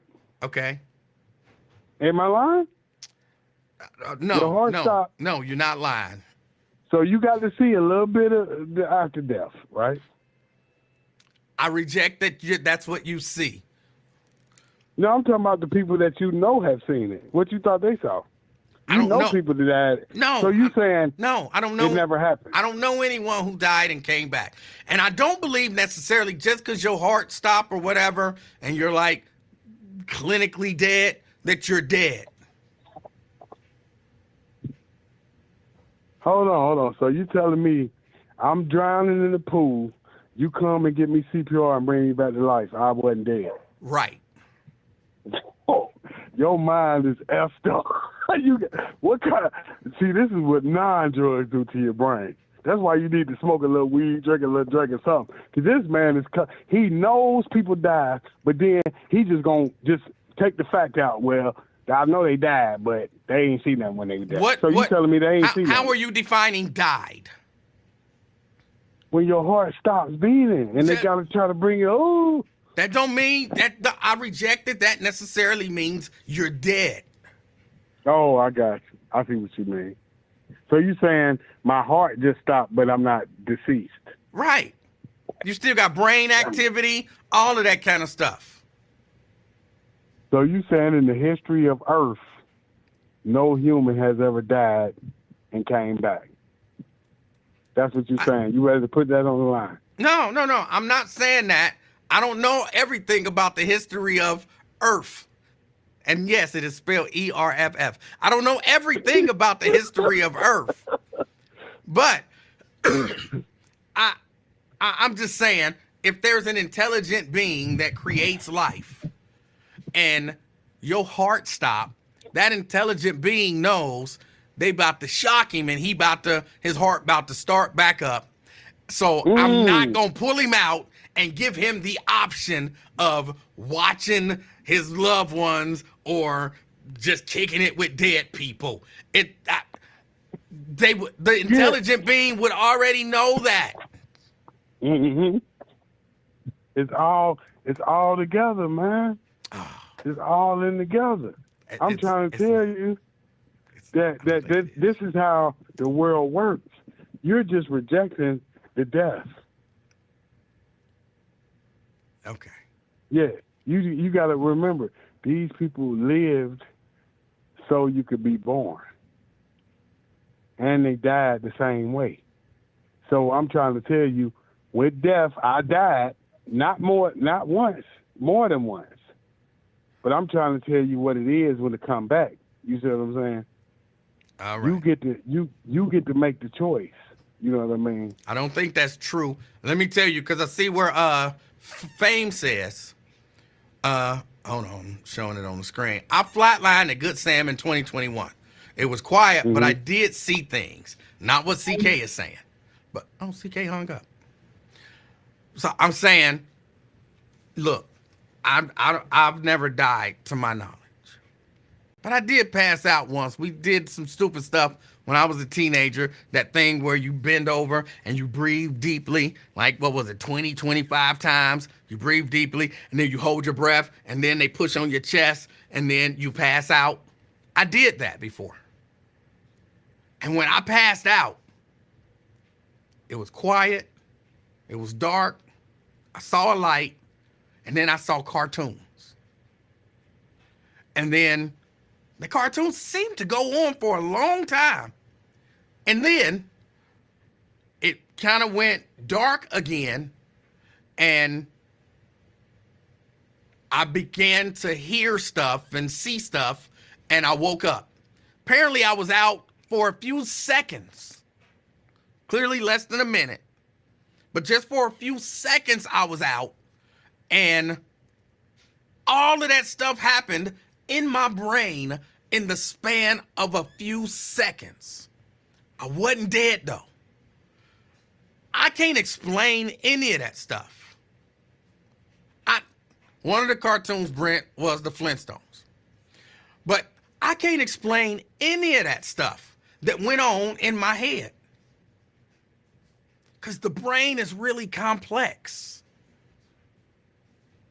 I don't know where the light came from, or the cartoons, or the noises, or the darkness. I imagine the darkness because, my eyes was closed. But I don't know where any of that stuff came from.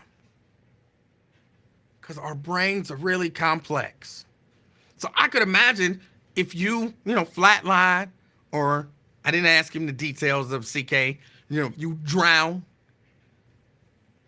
I could imagine you seeing stuff, maybe even hearing stuff, even experiencing things. That don't necessarily mean it was real. I didn't go to heaven or hell, and either God or the devil played the Flintstones. You know what I'm saying? That didn't happen. Just didn't happen. That's all I'm saying. I don't remember how we got there.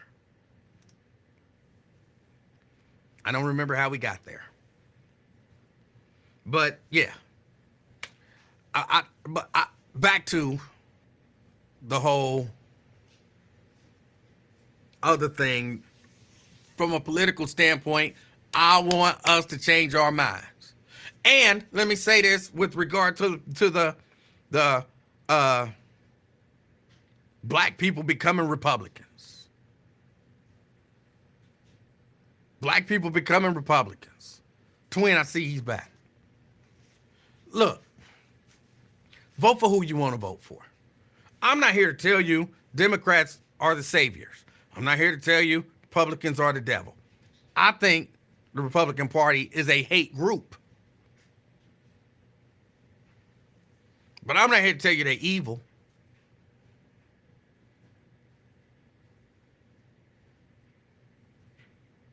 I don't think none of them like you, though.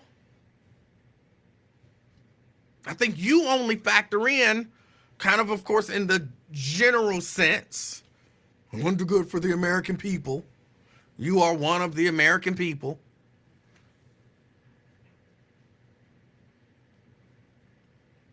But like you as an individual, none of them people, they don't know you. They ain't thinking about you. Even if they do know you, they ain't thinking about you.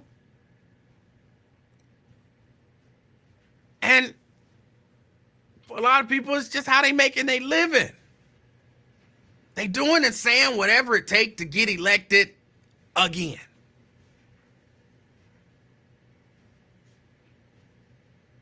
Now, do I believe there are some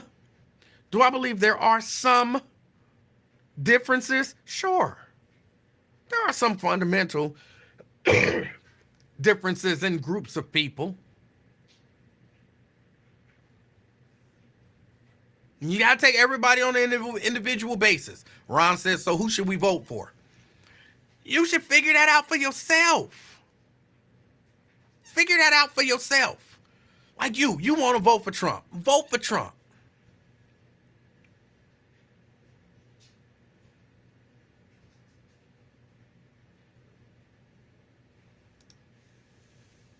Barack Obama is black.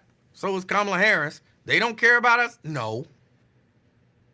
No, they don't.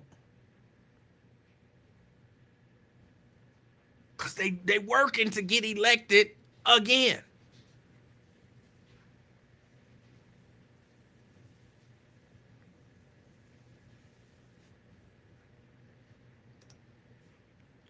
MAGA or all Republicans are in a hate group. I think all Republicans are in a hate group. Now, that don't necessarily mean that all Republicans are like KKK members. Just like the black dude that infiltrated the KKK. He's a KKK member. He's a member of a hate group, but he don't necessarily hate you. Now, of course, his reason for joining the group was slightly different. He was trying to infiltrate to, for purposes of like a police issue. But there are people who join the hate group, who don't necessarily agree with the hateful part of the hate group. And they're trying to use it as a means to some sort of end. But you joined a hate group. So yeah, you get lumped in.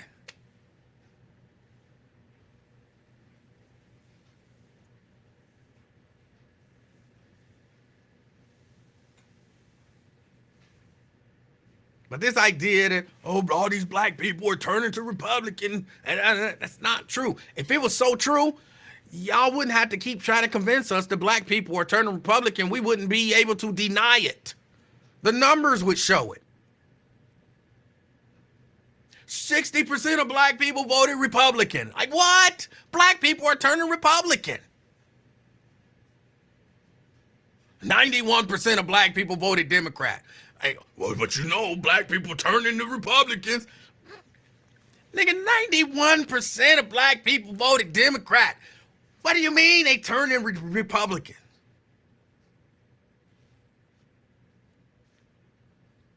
Next election, what is going to be 70%? Well, no, it's going to be 90.9, but that's a 0.1% that turn. Stop.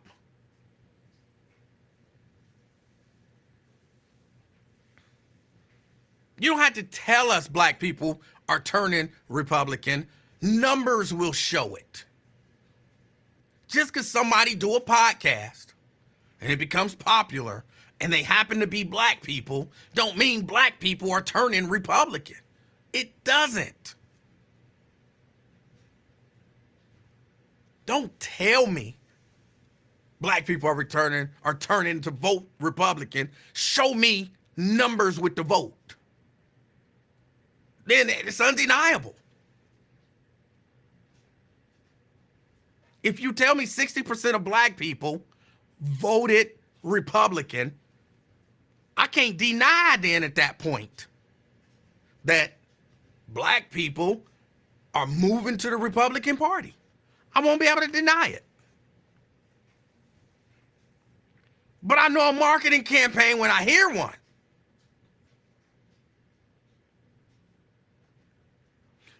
Black people are...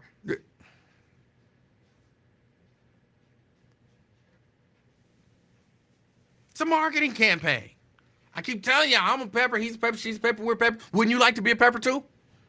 It's the bandwagon approach to marketing. Hey, everybody's doing it. Don't you want to do it?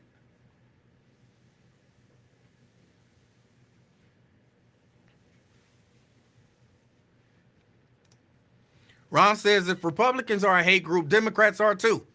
Okay, I'm not going to argue with... Look, my life don't revolve around, I'm a Democrat, I'm a Republican. My life don't revolve around that. I don't really care.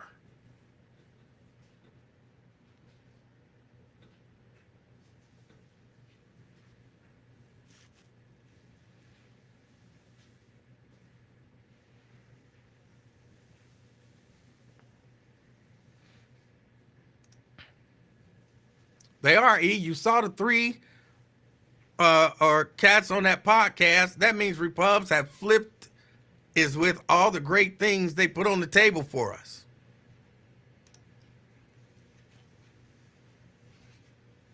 Yeah, 3 dudes on a podcast or 4 dudes on a podcast or whatever doesn't represent a significant number of the black community switching over from one party to another, one way or the other.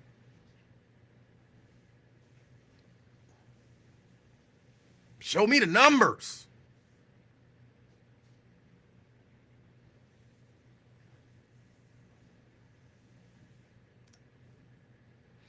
So what are you fighting for? What stance are you taking? I'm not fighting for anything. So that's just it. I'm not like a lot of people.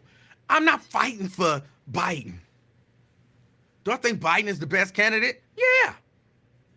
But I'm not going to fight you for Biden. Biden ain't fighting nobody for me. If you think Biden is terrible, you can think that. Now I might be able to point out some things to show that he's not been as bad as people are trying to make him be. And that Trump was not as good as people were trying to make him be. But that don't mean I'm on either one of they jock like a lot of people be.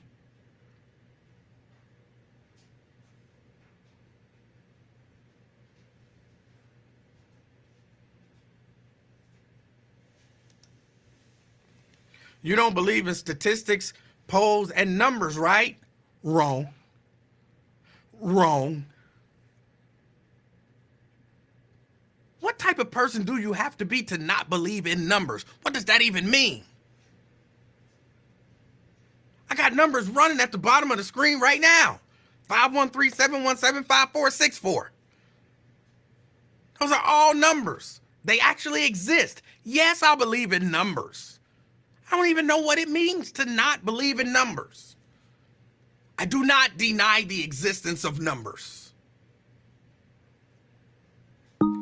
I don't believe in statistics and polls because I believe they're all manipulated. Fame. Hey, Emanuel, how you doing? Doing good. Yeah, you sound so much better than the last time we spoke to you. Well, I'm getting there. All is well. Yeah. As like I said, yeah, talked about it on the. Oh, forget about that. Listen, you were talking about black people flipping from the Democrat to Republican and whatnot. Uh-huh. Do you know anybody that eats their steak like less than well done? Any black people? I do. You ever notice that those people treat that like it's a damn life accomplishment? They do. A lot of the ones that I know, yes, they do. Yeah, like it's a life accomplishment that they don't fit a stereotype, and that's who these black people are who keep saying they flip from Democrat to Republican. I'll admit I probably lean more conservative, but like I said, I'm not a Republican. I just lean conservative. Right. You know what I'm saying, on things. And it's these people, like my brother, I love him to death, Drop Squad. It's my homie. You know what I'm saying, as far as this podcast radio thing goes. But he be doing that, and it's like, all right, then it's not like a big life accomplishment that you all of a sudden Republican or conservative, because black people in general are conservative. That's been my experience, yeah. On the whole, just with generally conservative people, through whether it's conditioning or just our natural DNA from being from Africa. You know what I'm saying? So I don't get why people act like they've done something so overwhelming or so significant when you flip flip on flip parties like that. There's nothing more. Very few things chap my ass than hearing that type of stuff. You know what I'm saying? Yeah. Are you there? Okay, yeah. And, for those of y'all who don't know, it's been talked about in the chat. It's over for Diddy. The feds are raiding all his shit, houses in New York, L.A., his yacht. They all in his shit, like right now as we speak. Pardon the pun. But, they all over him. And it's over for Draymond Green. Yeah, I'm sorry. It just slipped out. I did not mean to say that like that. And same thing for Draymond Green. Done choked the hell out of Steve Kerr. Apparently, there was a fight in practice. I don't know why dude feels like he wants to bully his teammates and now his coach. But, not to turn it into sports, that's why Steph Curry will never be considered the GOAT point guard of all time. This would never happen under Magic Johnson, on a Magic Johnson team. His teammates fighting. He was too good of a leader. Steph Curry, once again, letting Draymond Green run amok, be an asshole in practice, bullying people. He's just sitting by the side like nothing happened. Well, you know what I'm saying? I don't know. Do we know what happened in practice? Yeah, we know what happened. Draymond became Draymond and choked somebody. What led up to the choking? I don't know, but I mean, Exactly. what's going to happen if you still worked at Radio 1 and you wouldn't choke the local program director? Well, I was the program director. That would be really weird. But I get your point. Well, you had there. I mean, you can choke yourself in the bathroom. Somebody walk in and see you. But Hey, I get your what's going point. on? And again, I probably would lose my job, but I think it might all depend on what led to the choking. You cannot, at no job can you put hands on your superior. I don't know about that. If the And superior, walk away scot-free. if the superior starts some stuff, Well, it's maybe got they to be wanted him handled. out of there. Maybe they did start some stuff to get him up out of there. They're tired of his antics on the court, bullying people. Like, we paid you. We got rid of the dude who you punched for you. We got rid of him. What more do you want? You want ownership? You know what I'm saying? Like, what is this problem? I don't know. I don't know what happened. I'm one of those people who believe no matter what the story is, you should hear both sides of it if you don't already know. I'm one of those who believe that there's certain lines that cannot be crossed. This is one of them. Okay. I don't see Steve Kerr as the type of guy who would, like, punch a player, do something. I just don't see that in him. Be the type of guy who will, put hands on a player, might curse at you. Oh, well, what do you do? You've been getting cursed at since you were 6. You ever watched the AAU game? These football games, grown folks cursing at kids. Go watch TAF football play. Practice. You guys cussing, calling people light skinned and all that kind of stuff. But check this out. Ain't this possible? Possible. Not saying probable or likely, but possible. You heard the story about Steve Kerr and Michael Jordan getting into it, right? Yeah. And what Michael Jordan punched Steve Kerr, right? Mm-hmm. And Steve Kerr was giving him that work in practice. And he didn't like that. What do you think would have happened if, again, this would have never happened, but if Phil Jackson had run up and grabbed Michael Jordan and held his arms back and let Steve Kerr get in a couple shots, what do you think Michael Jordan would have turned around and did to Phil Jackson? Nothing. He loves his white daddy. Because Phil would have never done that. My point is, I don't know the details. Were they arguing? Somebody got into a fight, and Steve Kerr jumped in and held Draymond for somebody else to get him. And when Draymond got finished, he choked the shit out of Steve Kerr. If that happened, I'm all right with him choking him. No. You never know. No. You don't know. That's all I'm saying. Right. We don't know. A lot of stuff is possible. I don't know. A 60-year-old man choking you is going to be like the equivalent of a toddler choking you. You can, like, kind of, I can handle this one. Rip his arms off. I don't know if that's true. Okay, maybe not a toddler, but a 5th grader. You can kind of pull his arms off for you. Like, man, what is this flea on me? Draymond's 6'6", 260 pounds. Sometimes 240, 50 pounds. He can get a guy off of you. It ain't like Steve Kerr didn't play in the NBA. You know what I'm saying? He not no tiny dude. And Right. and if he did something completely out of pocket, I'm not against somebody defending themselves. Yeah, but he's old as F. But I'm going to hop off here, let you recover and whatnot. But again, you people, if you've switched from Democrat to Republican, you've done nothing special. You've just probably grown up a little bit. You know what I'm saying? Quit trying to sell us that you've done anything special. That's what really chaps my ass about the whole thing, seriously. But I agree. Glad you're back, Emanuel. I'll holler at you frequently, as I always do. Y'all be well. Oh! All right, that's Fame Rothstein, or is it Rothschild, or it's Fame. It's Fame. All right, y'all, I got to get ready to get out of here, but let me address something real quick. I was talking about I don't necessarily believe in statistics and polls, but I do believe in numbers. I believe they exist. And Ron says, those are numbers, ding dong.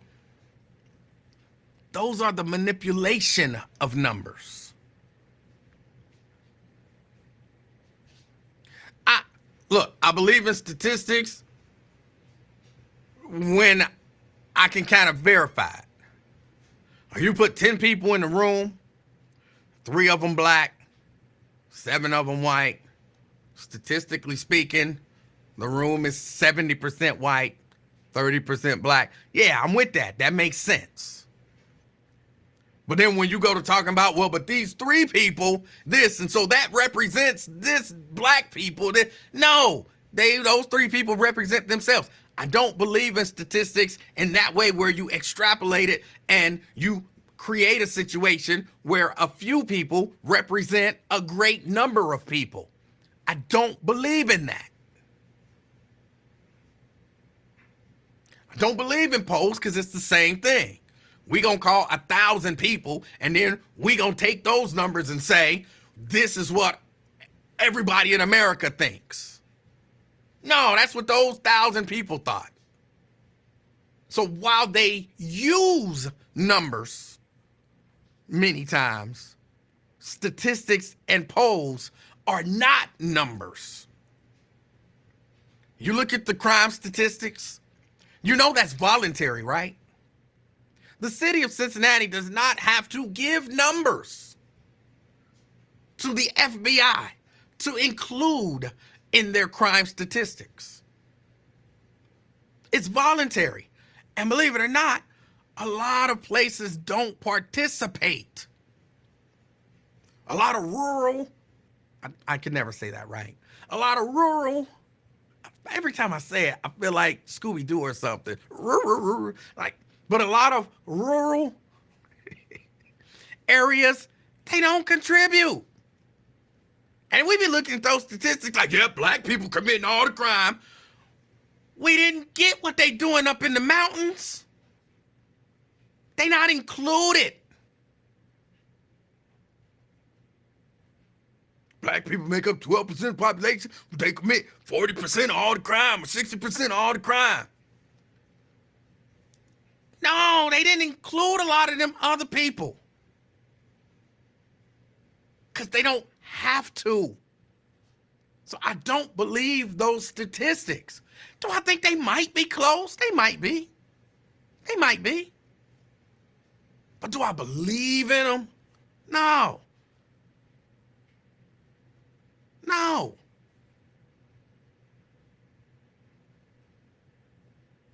That's the difference between believing in polls and statistics and believing in numbers.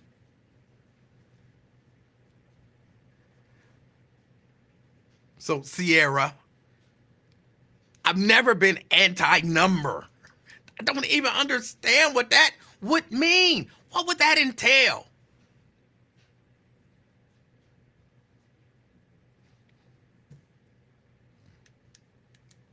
I don't believe in numbers. They don't exist.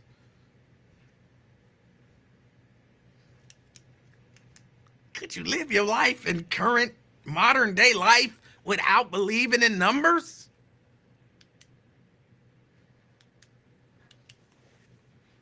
I'm very pro number. I'm very pro number. Just not necessarily pro manipulation of numbers to get you to believe whatever it is that I want you to believe.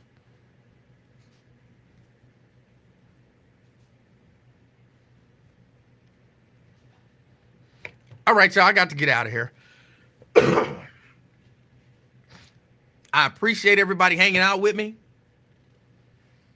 I didn't even get a chance to talk about the mayor.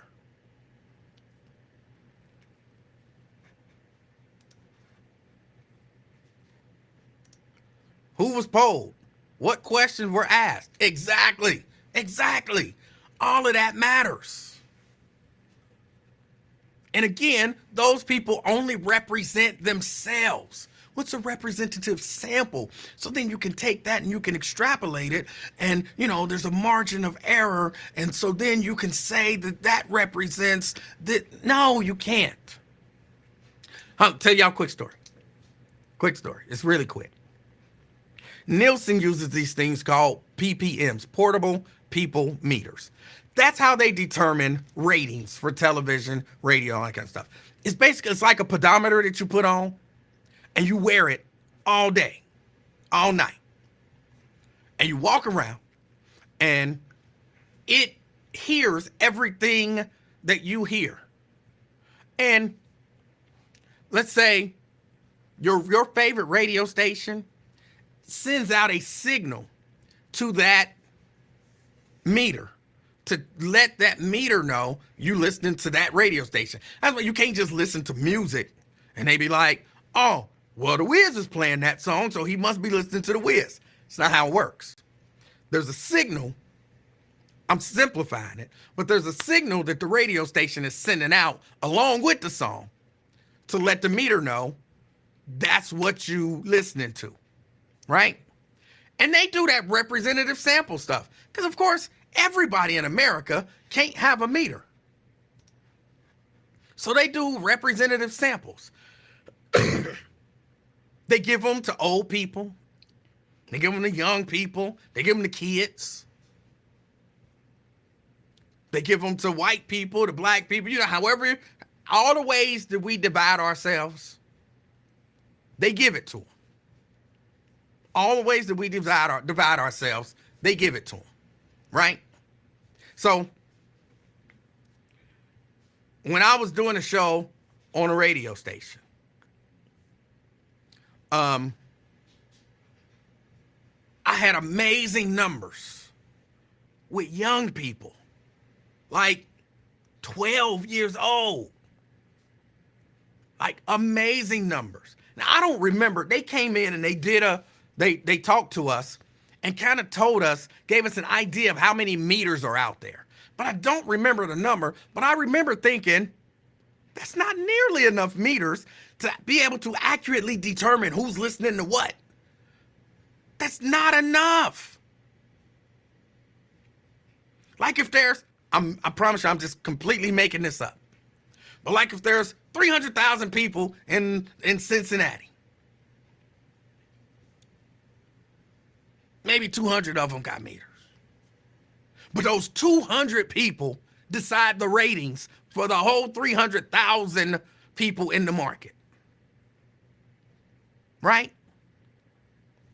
And when I was on the radio, I had amazing numbers with young people. Like at one point, my show, the afternoon experience, was beating the Wiz in my daytime and in my time slot with young people. I think, what was it, 18 to 24 or and even like kids. I was winning.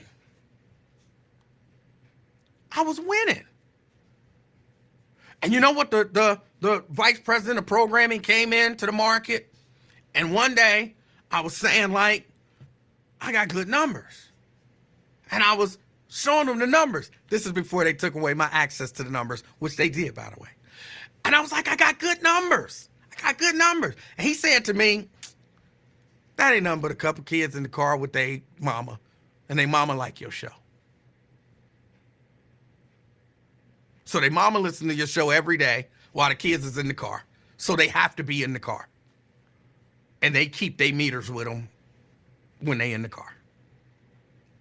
Ain't nobody listening to your show like that. You definitely don't have more listeners than the Wiz. It would have deflated me if I didn't already know that. But it's a numbers game. It's a way of taking raw numbers and extrapolating it. It's flawed. That's how I feel about statistics and polls. That's how I feel about polls and statistics. There might be some truth in there, but it can't be wholly accurate.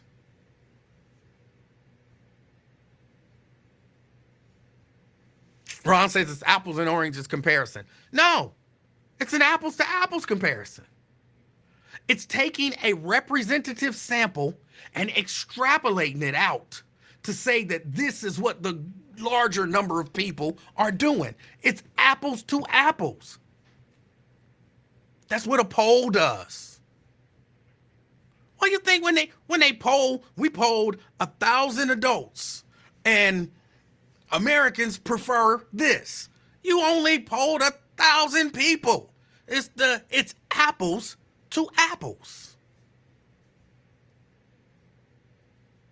I never thought, like, man, more people listen to my show than The Wiz.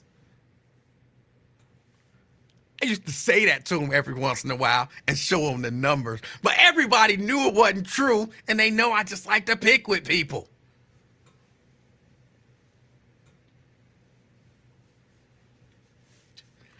But in case you didn't know, yeah, for a time, the afternoon experience was beating The Wiz in ratings. But with young people. It was never actual true data. Like you said, it was probably two kids in the car with their mama. And their mama was listening to my show.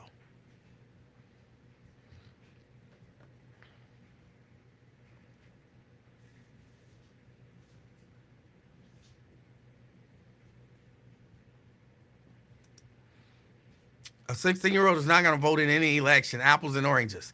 I don't think you understand what apples and oranges mean. I don't think you understand. We weren't talking about voting necessarily. We were talking about the concept of, what do they call it? Oh, when I took like statistics class and stuff, it's not, but representational whatever.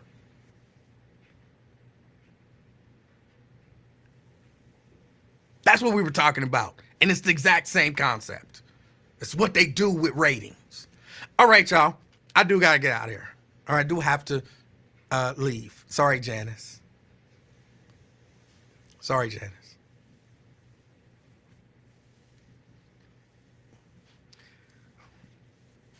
I appreciate y'all hanging out with me. I plan on being back tomorrow. I'm glad that I'm feeling better. I can't wait till the cough is all the way gone. I'm going to take the medicine every day. I think I'm going to wear the mask almost every day. I just be... But I appreciate y'all hanging out with me. I really do.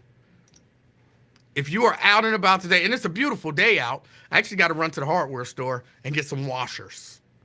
Don't ask what for. Too much to get into. I got to run to the hardware store and get some washers. So if you're out and about at a hardware store and you see me, holla at your boy.